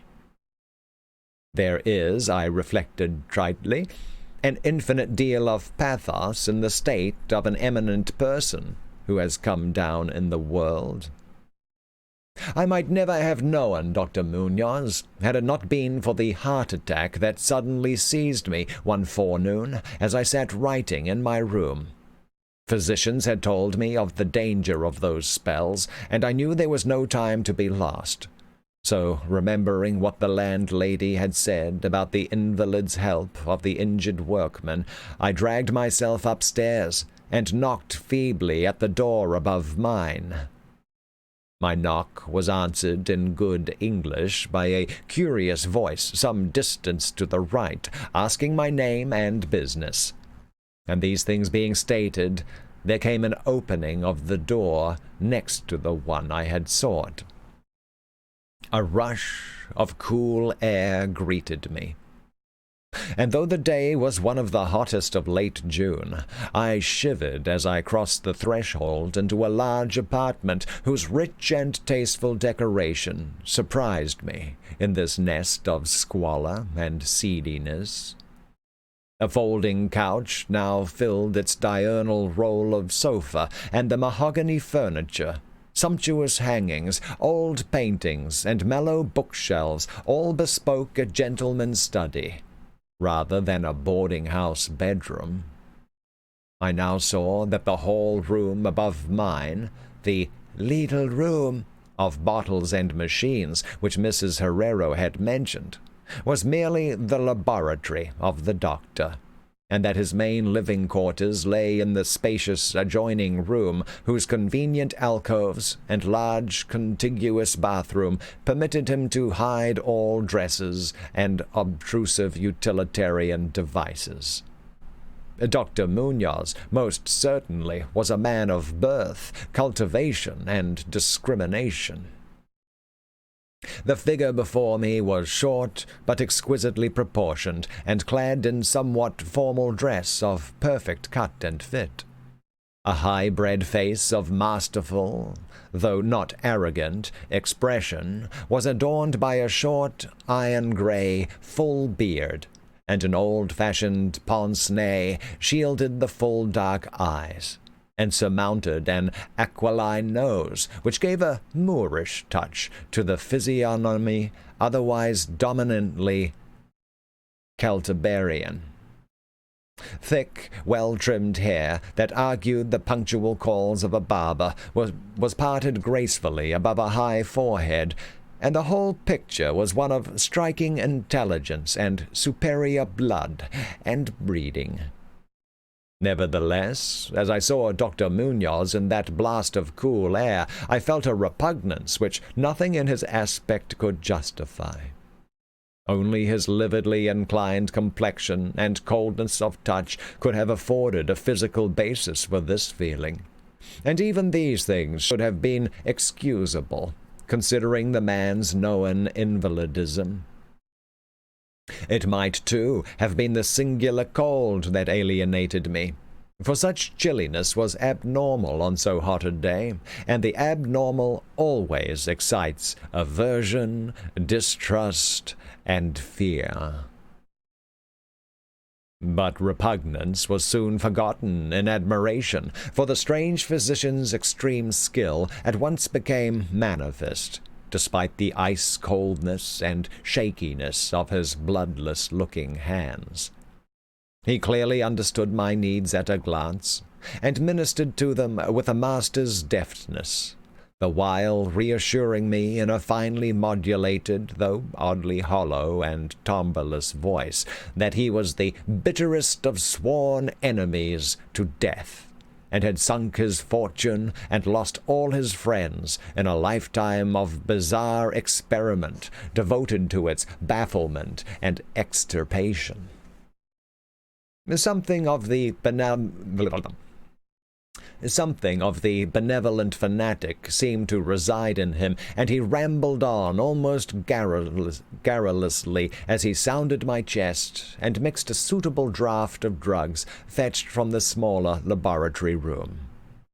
Evidently he found the society of a well-born man a rare novelty in this dingy environment, and was moved to unaccustomed speech as memories of better days surged over him.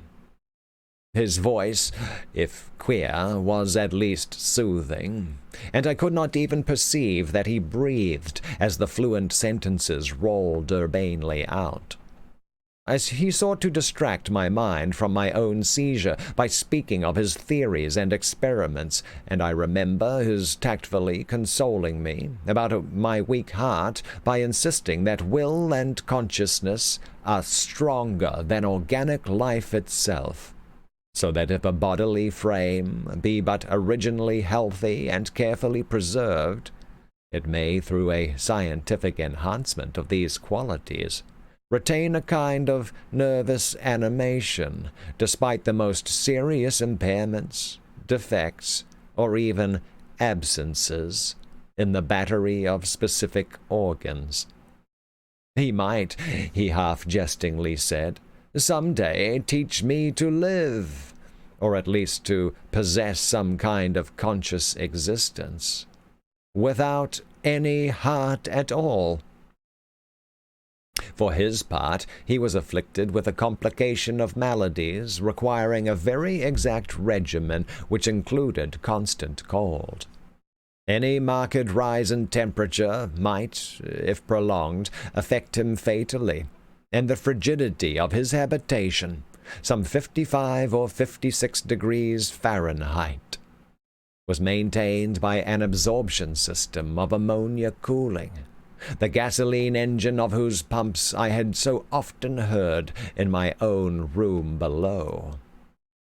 All righty, likewise there, Whisper. Thank you. Thank you. Have a great day. Have a great day, and thank you for spending some time with us. Relieved of my seizure in a marvelously short while, I left the shivery place a disciple and devotee of the gifted recluse. After that, I paid him frequent overcoated calls, listening while he told of secret researches and almost ghastly results, and trembling a bit when I examined the unconventional and astonishingly ancient volumes on his shelves.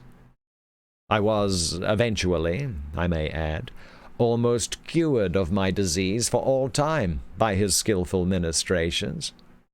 It seems that he did not scorn the incantations of the medievalists, since he believed these cryptic formulae to contain rare psychological stimuli which might conceivably have singular effects on the substance of a nervous system from which organic pulsations had fled. I was touched by his account of the aged Dr. Torres of Valencia, who had shared his earlier experiments with him through the great illness of 18 years before, whence his present disorders proceeded. No sooner had the venerable practitioner saved his colleague than he himself succumbed to the grim enemy he had fought. Perhaps the strain had been too great, for Dr. Munoz made it whisperingly clear, though not in detail, that the methods of healing had been most extraordinary, involving scenes and processes not welcomed by elderly and conservative Galens. As the weeks passed, I observed with regret that my new friend was indeed slowly, but unmistakably, losing ground physically, as Mrs. Herrero had suggested. The livid aspect of his countenance was intensified, his voice became more hollow and indistinct, his muscular motions were less perfectly coordinated, and his mind and will displayed less resilience and initiative. Of this sad change he seemed by no means unaware, and little by little his expression and conversation both took on a gruesome irony, which restored in me something of the subtle repulsion I had originally felt. He developed strange caprices, acquiring a fondness for exotic spices and Egyptian incense, till his room smelled like the vault of a sepulchred pharaoh in the Valley of the Kings. At the same time, his demands for cold air increased, and with my aid he amplified the ammonia piping of his room, and modified the pumps and feed of his refrigerating machine, till he could keep the temperature as low as 34 degrees or 40 degrees, and finally even 28 degrees. The bathroom and laboratory, of course, being less chilled, in order that water might not freeze, and that the chemical processes might not be impeded. The tenant adjoining him complained of the icy air from around the connecting door, so I helped him fit heavy hangings to obviate the difficulty. A kind of growing horror of outre and morbid caste seemed to possess him. He talked of death incessantly, but laughed hollowly when such things as burial or funeral arrangements were gently suggested. All in all, he became a disconcerting and even gruesome companion, yet in my gratitude for his healing I could not well abandon him to the strangers around him, and was careful to dust his room and attend to his needs each day, muffled in a heavy ulster which I bought especially for the purpose. I likewise did much of his shopping, and gasped in bafflement at some of the chemicals he ordered from druggists and laboratory supply houses. An increasing and unexplained atmosphere of panic seemed to rise around his apartment.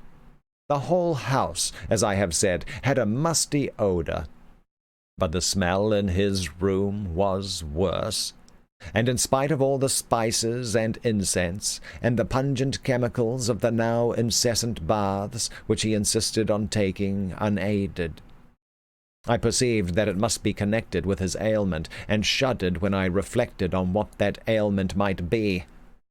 Mrs. Herrero crossed herself when she looked at him, and gave him up unreservedly to me, not even letting her son Esteban continue to run errands for him. When I suggested other physicians, the sufferer would fly into as much of a rage as he seemed to dare to entertain.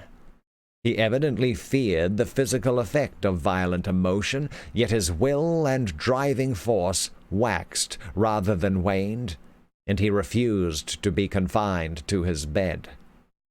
The lassitude of his earlier ill days gave place to a return of his fiery purpose, so that he seemed about to hurl defiance at the death's demon, even as that ancient enemy seized him. The pretense of eating, always curiously like a formality with him, he virtually abandoned, and his mental power alone appeared to keep him from total collapse. He acquired a habit of writing long documents of some sort, which he carefully sealed and filled with injunctions that I transmit them after his death to certain persons whom he named, for the most part lettered East Indians, but including a once celebrated French physician, now generally thought dead, and about whom the most inconceivable things had been whispered. As it happened, I burned all these papers, undelivered and unopened. His aspect and voice became utterly frightful, and his presence almost unbearable. One September day, an unexpected glimpse of him induced an epileptic fit in a man who had come to repair his electric desk lamp, a fit for which he prescribed effectively, whilst keeping himself well out of sight. Rosewolf? That man, oddly enough, had been through the terrors of the Great War without having incurred any fright so thorough. Then, in the middle of October, the horror of horrors came with stupefying suddenness. One night, about 11, the pump of the refrigerating machine broke down, so that within 3 hours the process of ammonia cooling became impossible. Dr. Munoz summoned me by thumping on the floor, and I worked desperately to repair the injury, while my host cursed in a tone whose lifeless, rattling hollowness surpassed description. My amateur efforts, however, proved of no use, and when I had brought in a mechanic from a neighboring all-night garage, we learned that nothing could be done till morning, when a new piston would have to be obtained. The moribund hermit's rage and fear, swelling to grotesque proportions, seemed likely to shatter what remained of his failing physique, and once a spasm caused him to clap his hands to his eyes and rush into the bathroom. He groped his way out with face tightly bandaged, and I never saw his eyes again. The frigidity of the apartment was now sensibly diminishing, and at about 5 a.m. the doctor retired to the bathroom, commanding me to keep him supplied with all the ice I could obtain at all-night drugstores and cafeterias. As I would return from my sometimes discouraging trips and lay my spoils before the closed bathroom door, I could hear a restless splashing within, and a thick voice croaking out the order for more. At length, a warm day broke, and the shops opened one by one. I asked Esteban either to help with the ice fetching while I obtained the pump piston, or to order the piston while I continued with the ice, but, instructed by his mother, he absolutely refused. Finally, I hired a seedy-looking loafer whom I encountered on the corner of 8th Avenue to keep the patient supplied with ice from a little shop where I introduced him, and applied myself diligently to the task of finding a pump piston and engaging workmen competent to install it. The task seemed interminable, and I raged almost as violently as the hermit when I saw the hours slipping by in a breathless, foodless round of vain telephoning, and a hectic quest from place to place, hither and thither by subway and surface car. About noon I encountered a suitable supply house far downtown, and at approximately 1:30 p.m. arrived at my boarding place with the necessary paraphernalia and 2 sturdy and intelligent mechanics. I had done all I could, and hoped I was in time. Black terror, however, had preceded me. The house was in utter turmoil, and above the chatter of awed voices I heard a man praying in a deep basso. Fiendish things were in the air, and lodgers tolled over the beads of their rosaries as they caught the odor from beneath the doctor's closed door. The lounger I had hired, it seemed, had fled screaming and mad-eyed not long after his second delivery of ice. Perhaps as a result of excessive curiosity. He could not, of course, have locked the door behind him, yet it was now fastened, presumably from the inside. There was no sound within, save a nameless sort of slow, thick dripping. Briefly consulting with Mrs. Herrero and the workmen, despite a fear that gnawed my inmost soul, I advised the breaking down of the door. But the landlady found a way to turn the key from the outside with some wire device. We had previously opened the doors of all the other rooms on that hall and flung all the windows to the very top. Now, noses protected by handkerchiefs, we tremblingly invaded the accursed south room, which blazed with the warm sun of early afternoon. A kind of dark, slimy trail led from the open bathroom door to the hall door, and thence to the desk, where a terrible little pool had accumulated. Something was scrawled there in pencil, in an awful blind hand, on a piece of paper hideously smeared, as though by the very claws that traced the last hurried words. Then the trail led to the couch, and ended unutterably. What was, or had been, on the couch, I cannot and dare not say here. But this is what I shiveringly puzzled out on the stickily smeared paper before I drew a match and burned it to a crisp. What I puzzled out in terror as the landlady and 2 mechanics rushed frantically from that hellish place to babble their incoherent stories at the nearest police station. The nauseous word seemed well nigh incredible in that yellow sunlight, with the clatter of cars and motor trucks ascending clamorously from crowded 14th Street. Yet I confess that I believed them then. Whether I believe them now, I honestly do not know. Oh boy, what's up? The guru is the super quiet Dream Hive race. Super quiet, super quiet, super quiet. The nauseous word seemed well nigh incredible in that yellow sunlight, with the clatter of cars and motor trucks ascending clamorously from crowded 14th Street. Yet I confess that I believed them then. Whether I believe them now, I honestly do not know.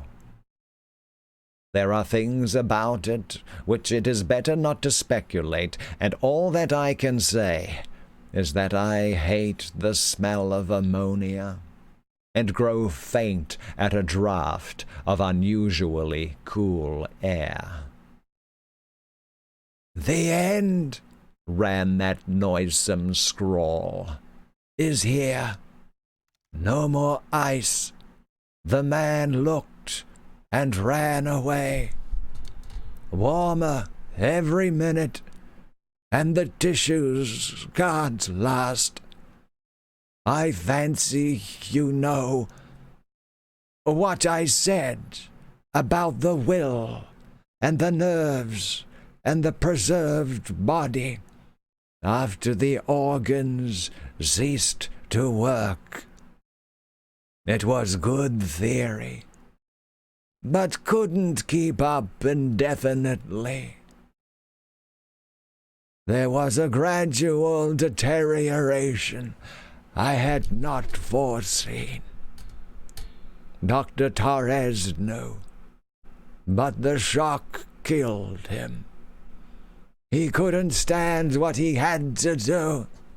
He had to get me in a strange, dark place when he minded my letter and nursed me back. And the organs would never work again. It had to be done my way. Artificial preservation. For you see, I died that time, 18 years ago. That's spoopy enough for you? Hey, Galen. Galen has come by. How are you all doing? We got MC Glenn. Is it MC? Is it McGlenn? McGlenn. We got Chazara. How you doing? Desire's here. Go, and gone. There we go, just like that. They were here. I'm not sure if they still are. And Mr. Galen, of course, Mr. Galen. How you doing? Shadow Bambi is here as well. Good Lord. Cat 8011 sent 100 embers with the message, Chibi Death, no more ice. GB Death, no more ice. Indeed. That was, well, thank you, Tillable Cat. Boy, oh boy. You guys are doing well? Very cool. Yeah, we're kind of winding our stream down a little here, I gotta say. But since you're all here, I got time for one more. Oh. Uno mas, as they say. The Battle Royale. We could do that. We could do one of those. Anyway, how was the Dream stream today? The Dream Hive. How was that? I was in it for a bit before I got going with book club. Very nice. Oh, what's OMGing? I don't know. Oh, and there's Scramble going as well. Good Lord. It was awesome. You had a good time. Very, very cool. Very cool. And are you working on a like some kind of commission there? Because I know you do commission work. Or is it some other Baku comic project that you're working on?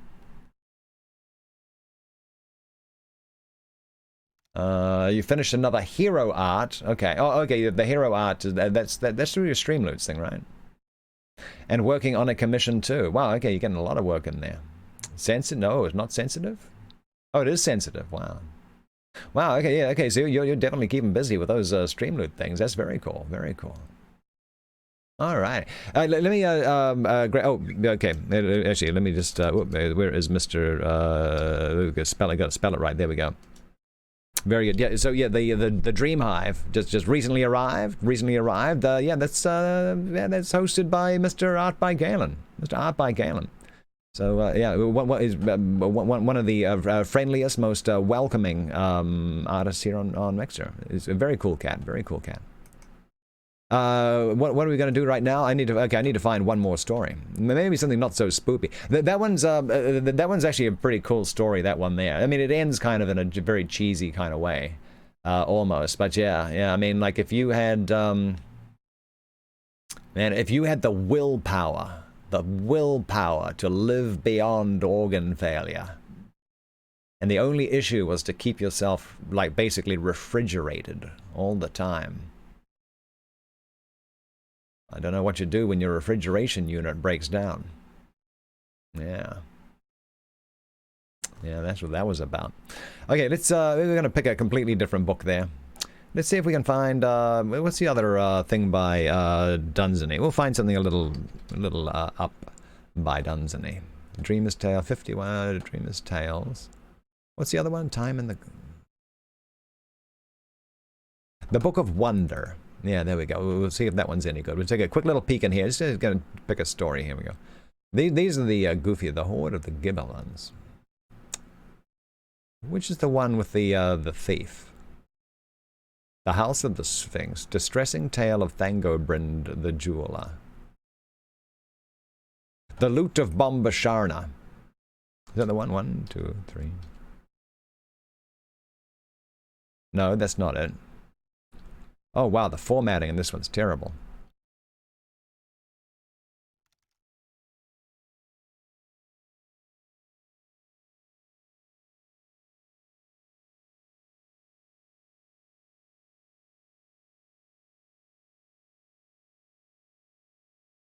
The Injudicious Prayers of Pombo the Idolator. Okay, let me just change my stream title. Here we go. We might do a couple. Okay. A few stories by... there we go. I'm not going to put that thing down. By Lord Dunsany. Here we go. Okay, this is going to take us to the top of the hour. To the top of the hour. We'll finish off this third hour of book club. One second, let me get back to my mainstream. Here we go. Oh, thank you for the host there, Design. Midget Hedgehog. Midget Hedgehog. Hedgehogs are small to start with. Midget ones are probably tiny. Tiny, tiny, tiny. Very good. Okay, let's see. And for those who might be new to the stream, hi there. I'm Stephen J. Carrington. How do you do? And Monday through Thursday, we read books here on Mixer. And we have a jolly good time doing it. We usually, Monday through Thursday, the first 2 hours, we read our way through novels. This is the one we're doing right here. Righto, Jeeves, by P.G. Wodehouse. The story of a bumbling upper crust idiot, basically, and who's always terrified his butler Jeeves is going to upstage him. It's pretty funny stuff. Yeah, we're just doing some like light-hearted, just comedy stuff for the most time, for the first couple of hours, and then we throw in a short story or two towards the end, just because I really, really enjoy short stories. One of my favorite mediums. Very nice. Let's see, where we at? And also, right now, yeah, we're kind of throwing it over to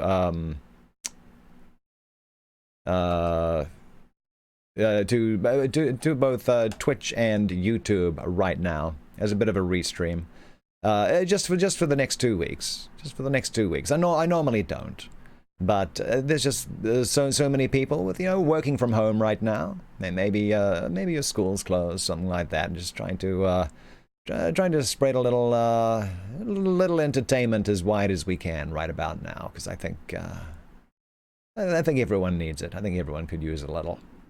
There we go. But yeah, if you are watching on Twitch or YouTube, our main stream is over here on Mixer. Yeah, you're more than welcome to come join us there. We read about 40 hours of books every month here on Mixer. And then there's gaming in the evening as well. So I'm not going to be restreaming that. So anyway, if this kind of thing is your cup of tea, I hope you'll come give us a follow over here on Mixer, because that's where you'll always find me. But yeah, just restreaming for like about 2 weeks. Rose Morales loves books. Well, cool. I'm glad you found this one here. Jeeves and Wooster is very funny. You especially love the Hugh Laurie and Stephen Fry TV series. I only found out about that a couple of days ago. I didn't know they made one. They were back in the 90s, yeah. So I'm going to have to see if they have it on Netflix or something like that. See if we can get that figured out. And thank you for that follow there, Rose. What is Galen scared of?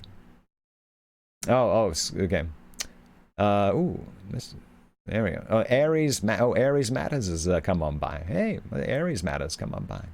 Okay, so I'm just going to read some short stories to the top of the hour. Well, actually, it'll probably go a little beyond it. I got 2 of them I want to read. This one here, both of them by Lord Dunsany. If I missed any chat, I do apologize. If I missed anyone's questions, I do apologize. I'll go with Dez. Dez is ice cold. What? Ooh, I'm by Galen. Desired says, oh yes, the Jeeves, yeah, Wooster and Jeeves, yeah, the Right-Ho Jeeves, yes, that's the British comedy one, yeah.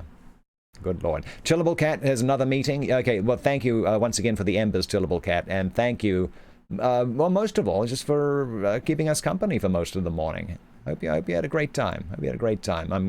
I know you're working from home right now, and I know this is a great way to pass a little time. There we go. Let's do it. Oh, no clue on that word is I don't know what that is. Man, yeah, I'm not so good at this. Okay, let's all right. Let us where we at? I lost my train of thought. And Paju is here. Okay, now I'm obligated to keep reading for a bit. Okay, so here we go. 2 stories by Lord Dunsany. Lord Dunsany. The injudicious prayers of Pombo the idolator. Pombo the idolater had prayed to Amuz a simple prayer, a necessary prayer, such as even an idol of ivory could very easily grant, and Amuz had not immediately granted it. Pombo had therefore prayed to Tharma for the overthrow of Amuz, an idol friendly to Tharma, and in doing so, this offended against the etiquette of the gods. Tharma refused to grant the little prayer. Pombo prayed frantically to all the gods of idolatry, for though it was a simple matter, yet it was very necessary to a man. And gods that were older than Amuz rejected the prayers of Pombo, and even gods that were younger and therefore of greater repute. He prayed to them one by one, and they all refused to hear him. Nor at first did he think at all of that subtle divine etiquette against which he had offended. It occurred to him all at once as he prayed to his 50th idol, a little green jade god whom the Chinese know, that all the idols were in league against him. When Pombo discovered this, he resented his birth bitterly and made lamentation, and alleged that he was lost. He might have seen then in any part of London haunting curiosity shops and places where they sold idols of ivory or of stone. For he dwelt in London with others of his race, though he was born in Burma, among those who hold Ganges holy. On drizzly evenings of November's worst, his haggard face could be seen in the glow of some shop, pressed close against the glass, where he would supplicate some calm, cross-legged idol, till policemen moved him on. And after closing hours he would go to his dingy room, in that part of our capital where English is seldom spoken, to supplicate little idols of his own. And when Pombo's simple, necessary prayer was equally refused by the idols of museums, auction rooms, shops, then he took counsel with himself, and purchased incense, and burned it in a brazier before his own cheap little idols, and played the while upon an instrument such as that wherewith men charm snakes. And still the idols clung to their etiquette. Whether Pombo knew about this etiquette and considered it frivolous in the face of his need, or whether his need, now grown desperate, unhinged his mind, I know not, but Pombo the idolater took a stick and suddenly turned iconoclast. Iconoclast. A person who attacks cherished beliefs or institutions, destroyer of images used in worship in particular. Pombo the iconoclast immediately left his house, leaving his idols to be swept away with the dust, and so to mingle with man, and went to an arch-idolater of repute, who carved idols out of rare stones, and put his case before him. The arch-idolater, who made idols of his own, rebuked Pombo in the name of man for having broken his idols. For hath not man made them? The arch-idolater said. And concerning the idols themselves, he spoke long and learnedly, explaining divine etiquette, and how Pombo had offended, and how no idol in the world would listen to Pombo's prayer. When Pombo heard this, he wept, and made bitter outcry, and cursed the gods of ivory, and the gods of jade, and the hand of man that made them. But most of all, he cursed their etiquette that had undone, as he said, an innocent man. So that at last the arch-idolater, who made idols of his own, stopped in his work upon an idol of jasper for a king that was weary of wash, and took compassion on Pombo, and told him though no idol in the world would listen to his prayer, yet only a little way over the edge of it a certain disreputable idol sat, who knew nothing of etiquette, and granted prayers that no respectable god would ever consent to hear. When Pombo heard this, he took 2 handfuls of the arch-idolater's beard, and kissed them joyfully, and dried his tears, and became his old impertinent self again.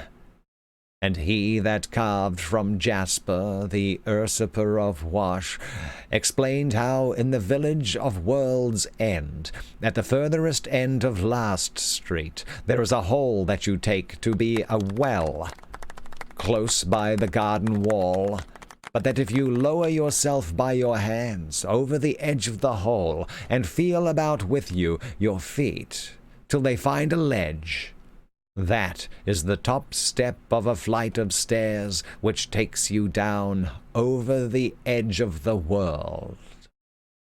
In their Shadowtronics, good morning. For all that men know, those stairs may have a purpose and even a bottom step, said the arch-idolater, but discussion about the lower flights is idle. Then the teeth of Pombo chattered, for he feared the darkness. But he that made idols of his own explained that those stairs were always lit by the faint blue gloaming in which the world spins. Then, he said, you will go by Lonely House, and under the bridge that leads from the house to nowhere, and whose purpose is not guessed. Thence past Maharion, the god of flowers, and his high priest, who is neither bird nor cat. And so you will come to the little idol Doth, the disreputable god that will grant your prayer. And he went on carving again at his idol of jasper for the king who was weary of wash. And Pombo thanked him, and went singing away, for in his vernacular mind he thought that he had the gods. It is a long journey from London to World's End, and Pombo had no money left, yet within 5 weeks he was strolling along Last Street. But how he contrived to get there I will not say, for it was not entirely honest. And Pombo found the well at the end of the garden beyond the end house on Last Street, and many thoughts ran through his mind as he hung by his hands from the edge, but chiefest of all those thoughts was one that said the gods were laughing at him through the mouth of the arch-idolater, their prophet, and the thought beat in his head till it ached like his wrists. And then he found the step.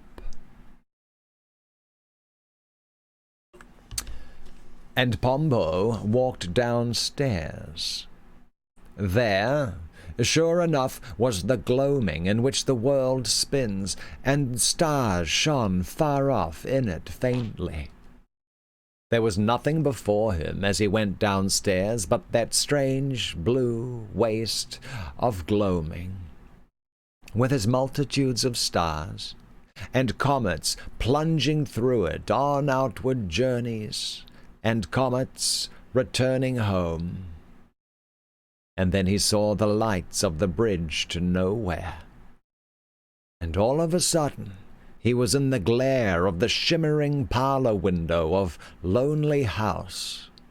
And he heard voices there, pronouncing words, and the voices were no wise human. But for his bitter need he had screamed and fled.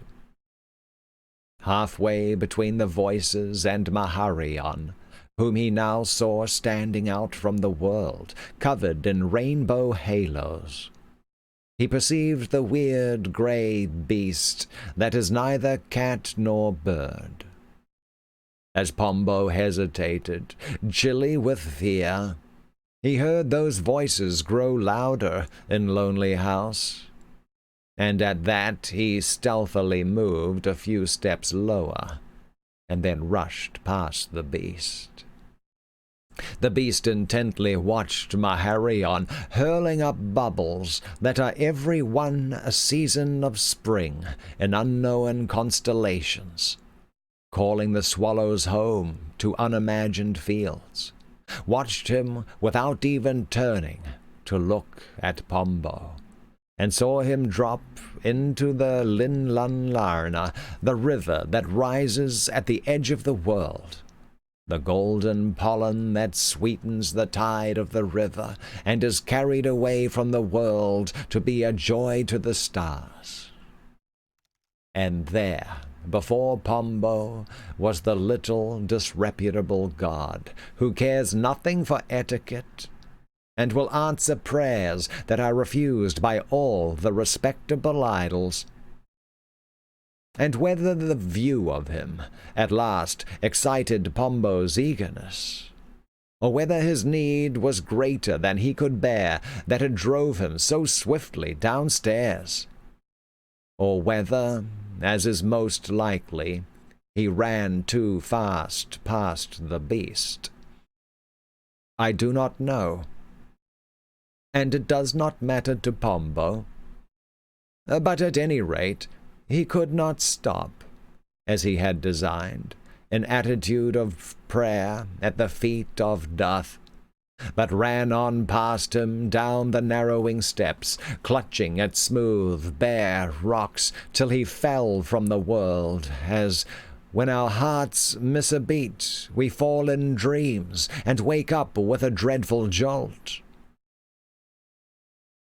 But there was no waking up for Pombo, who still fell on towards the incurious stars, and his fate is even one with the fate of Slith. Yeah, all right. Some people really know how to mess it up when they get to their they get to their goal. All right, let's see. I know maybe we just need better goals. I mean, if your goal is, striving hard to be able to put a curse on other people, if that's your end goal, yeah, maybe it is well worth rethinking where you're putting your energies. I don't know. Was this the what's this one? The Horde of the Gibberlins. Alright, okay, we're just going to do one more from this one. The Probable Adventure of Three Literary Men.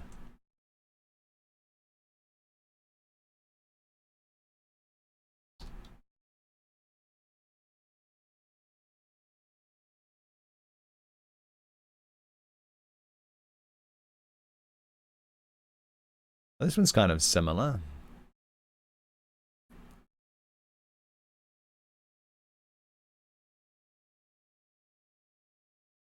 We're just going to end with this one here. The House of the Sphinx. I've read that one before. Read this one before. Oh, let's catch up on chat real fast. Oh, yeah. Oh, taking all that Pepto. Yeah, thank you for the recent host there, by the way. Shazara, Shadowtronics. I like that. Did I miss anything else in chat? Just going to catch up real fast. Oh, yeah, that's really weird. I don't know what's up with Desired's points.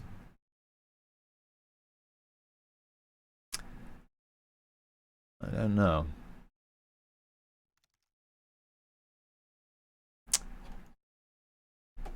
Oh, I missed all the gifts. Yeah. That's unfortunate. That's unfortunate. It happens, though. It happens. Okay. Where is... oh, it doesn't say here. Maybe I just can't see it. All right, okay. Let's, okay, this is it. Last story of the day, and then we're gonna have to, I got some things to do. I do. I'm already running late. All right. I'm an hour late. That's fine. All right. Right now, we got all the time in the world. The House of the Sphinx. When I came to the House of the Sphinx, it was already dark. They made me eagerly welcome. And I, in spite of the deed, was glad of any shelter from that ominous wood. I saw at once that there had been a deed, although a cloak did all that a cloak may do to conceal it. The mere uneasiness of the welcome made me suspect that cloak. Oh, it's all good, Galen. I'm always happy to stay on longer. The Sphinx was moody and silent. I had not come to pry into the secrets of eternity, nor to investigate the Sphinx's private life, and so had little to say, and few questions to ask. But to whatever I did say, she remained morosely indifferent.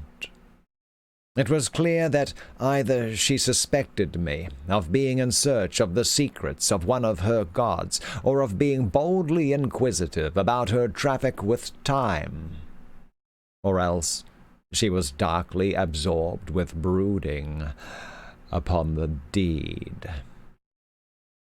I saw soon enough that there was another than me to welcome. I saw it from the hurried way that they glanced from the door to the deed, and back to the door again. And it was clear that the welcome was to be a bolted door.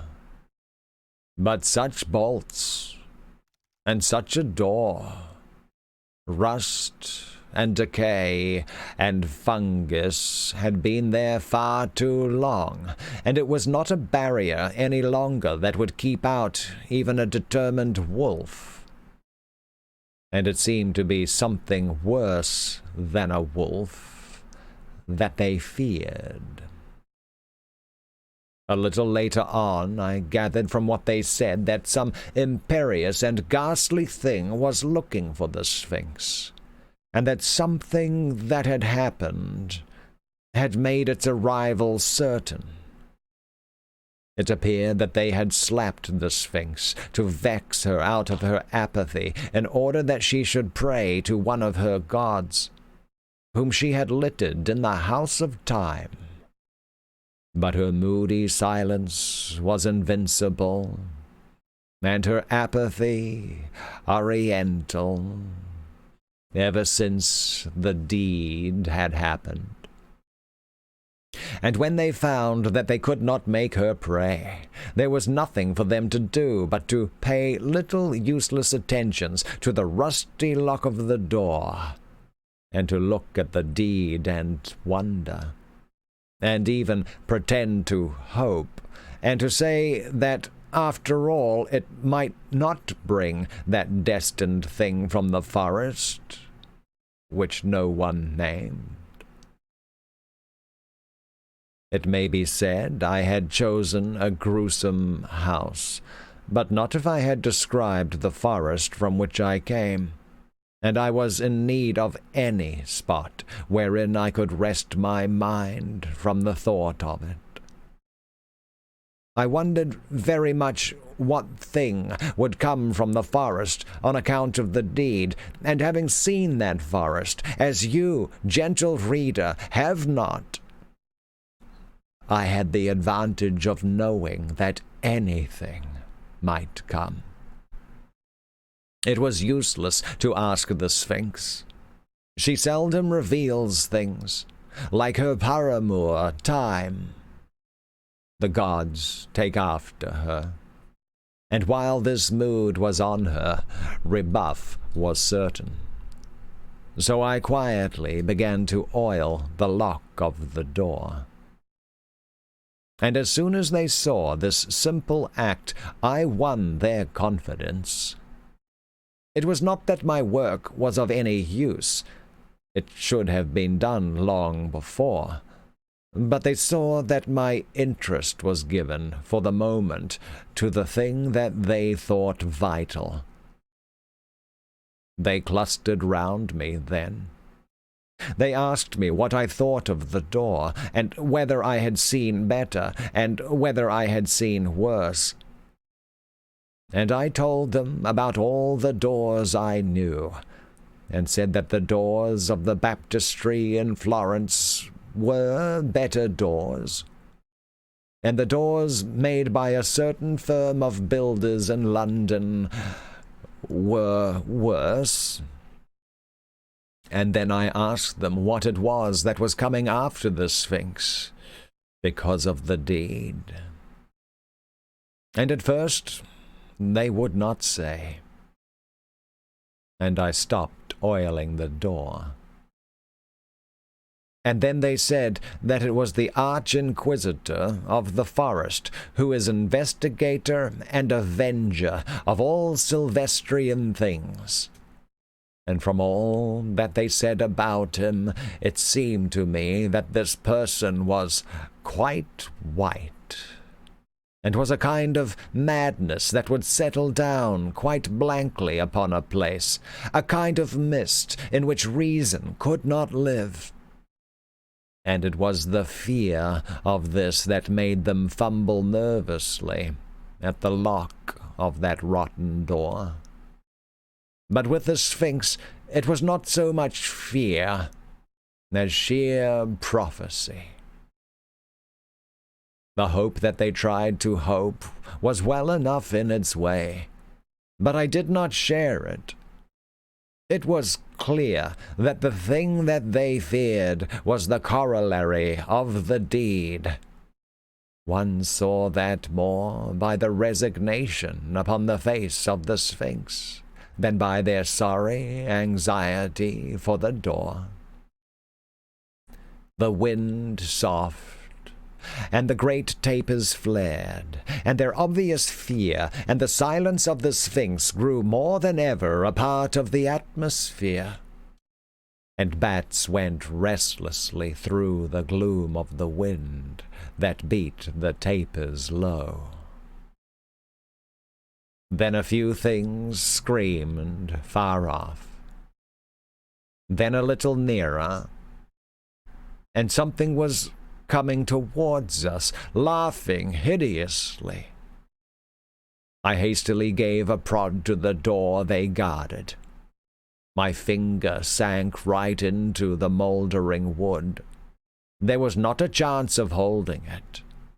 I had not leisure to observe their fright. I thought of the back door, for the forest was better than this. Only the Sphinx was absolutely calm. Her prophecy was made, and she seemed to have seen her doom, so that no new thing could perturb her.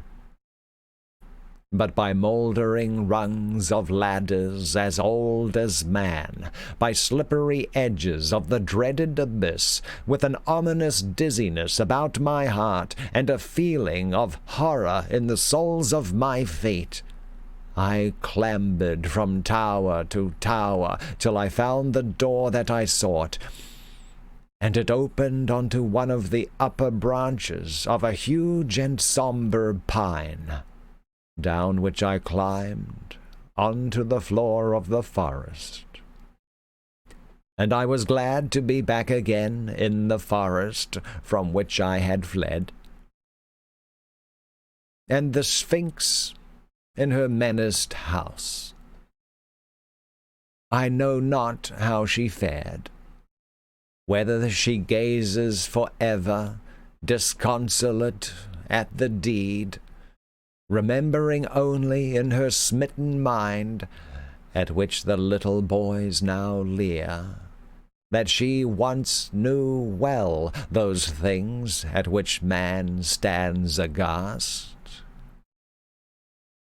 or whether in the end she crept away, and clambering horribly from abyss to abyss, came at last to higher things, and is wise and eternal still. For who knows of madness, whether it is divine, or whether it be of the pit? Very good. And that, my friends, brings us to the end of Book Club. That's such a weird story. I really like that one a lot. Actually, I've read that a few times. It's a lot of fun. A lot of fun. But anyway, that's where we are at. That's where we are at. Well, thank you for spending some time with us. It's been pretty good. Got some good stories in, that's for sure. Good gracious. Let's see. Let's take a quick minute. Oh my.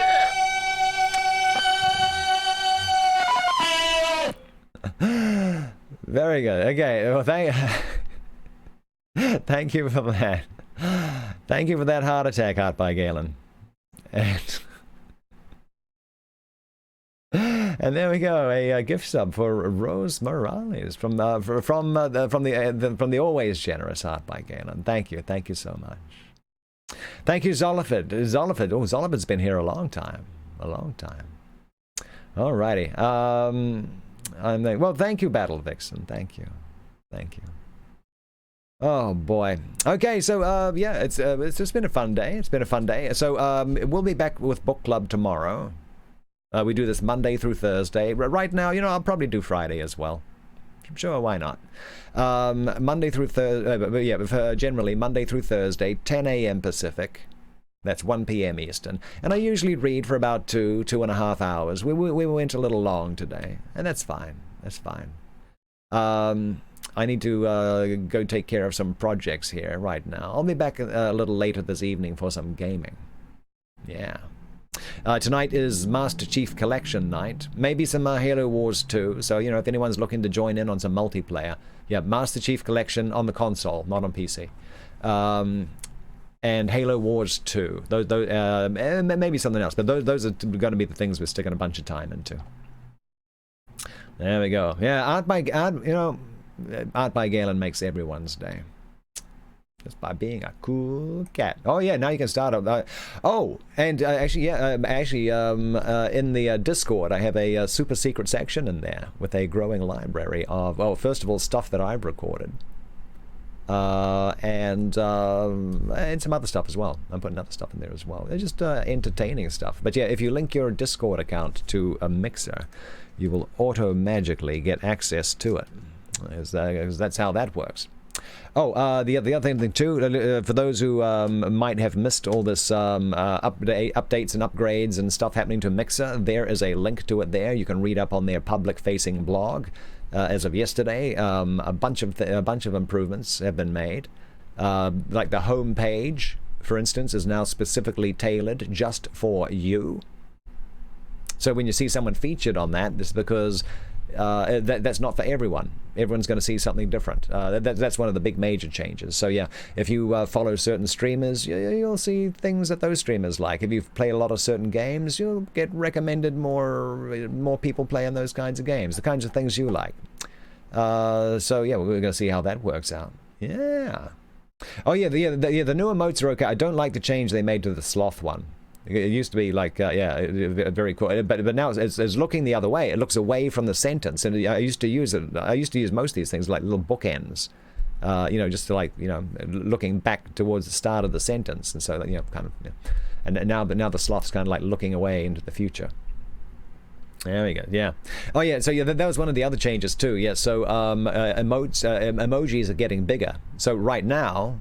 Actually, they're rolling it out in batches, actually. The 24 by 24s can now be 28 by 28, and there's other specifications too. I think they mentioned that. But yeah, so it's if you are an emoji maker, it's a good time to be an emoji maker right now, because every man and their dog is going to be wanting to resize their emojis, or even to take the opportunity to totally refresh them altogether. The future is, well, tell you what, I'm living in the future right now because the stream's on a 10-second delay. If anyone needs to know what the winning lotto numbers are, I got a 10-second head start on you all. Oh, it's that long? 20-second delay? Yeah, ever since yesterday afternoon, I've not been able to get any FTL going. So I don't know. I'll take a little look at the Mixer at the Mixer Discord there and see if there's any way we can light a match under that, because I really do enjoy that. But here, they show up in the in that chat over there now. Nice. ISPs are going to be swamped with all the. That's the other thing too. Yeah, there's with a lot more people working from home. A lot of schools shut down. There's going to be a lot more people popping up on Mixer. A lot more people on the video games and all that too. It's a good opportunity to just be a little bit extra cool.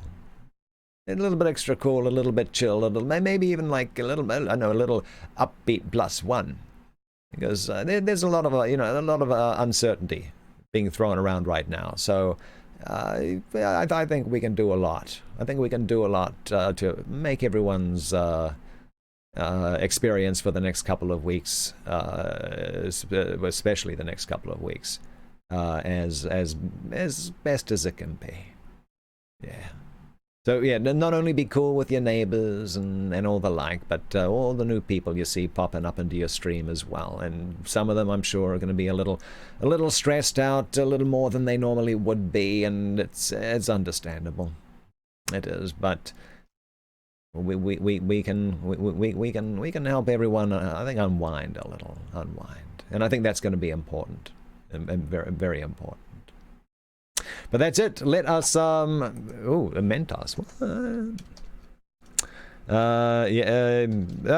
Maybe that's it. Here we go. Let's roll our credits. Let's see what's going. By the way, this roll credits thing is horrifically inaccurate.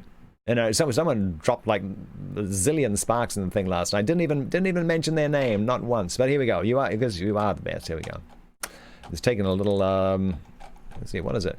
Art by Galen's got the most chatty? Really? All right, I kind of knew he had a bit of a big mouth, but there we go. Jazara Desired, MC Glenn, the OG Rainbow, Natalie Gamer Girl, she ended up earning a timeout. Good lord. Hexagraph, Shadow Bambi, Tillable Cat, thank you. And, well, of course, there's so many more, just not listed. Dahlia, good luck with your new project there for your church. Shadowtronics, always good to see you. Some embers. We got Birdomain and Tillable Cat. I like that. And Art by Galen throwing those sparks around like he's made of them. And Dahlia, Scorpion Knights. Well, okay. Okay, yeah. There's some of those names from a little earlier tonight. Oh, yeah, and it's horribly inaccurate, too, with the sticker counts. Because that King Carrington sticker, that was getting a bit of a workout earlier today, and it says it's only been used once. I don't believe that for a New York minute. No, sir, I don't. Thank you for the new follow there, Rose. And congratulations once again, and thank you to Art by Galen for hooking you up with that channel sub. Gotham Gotcha, hitting the 10-month channel sub thing. Very cool friend of the stream. Thank you, Shadow, and your, Gotham Gotcha and your family.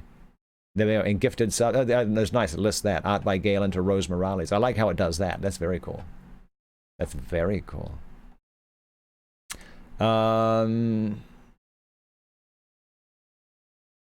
was a did I miss that? Oh, yeah. Alrighty, but that is where we are at for right now. Yes, we do. I just need a minute here. I'm going to find a, what's this? Let me just hit the refresh button. Going to find a nice little, chill little art stream to pop you all off to. I'm not dropping you off the 3D printer. Good gracious, get out of here. There's a couple of those channels there. What are they doing? They, I can't tell. He's got some kind of editing. What's...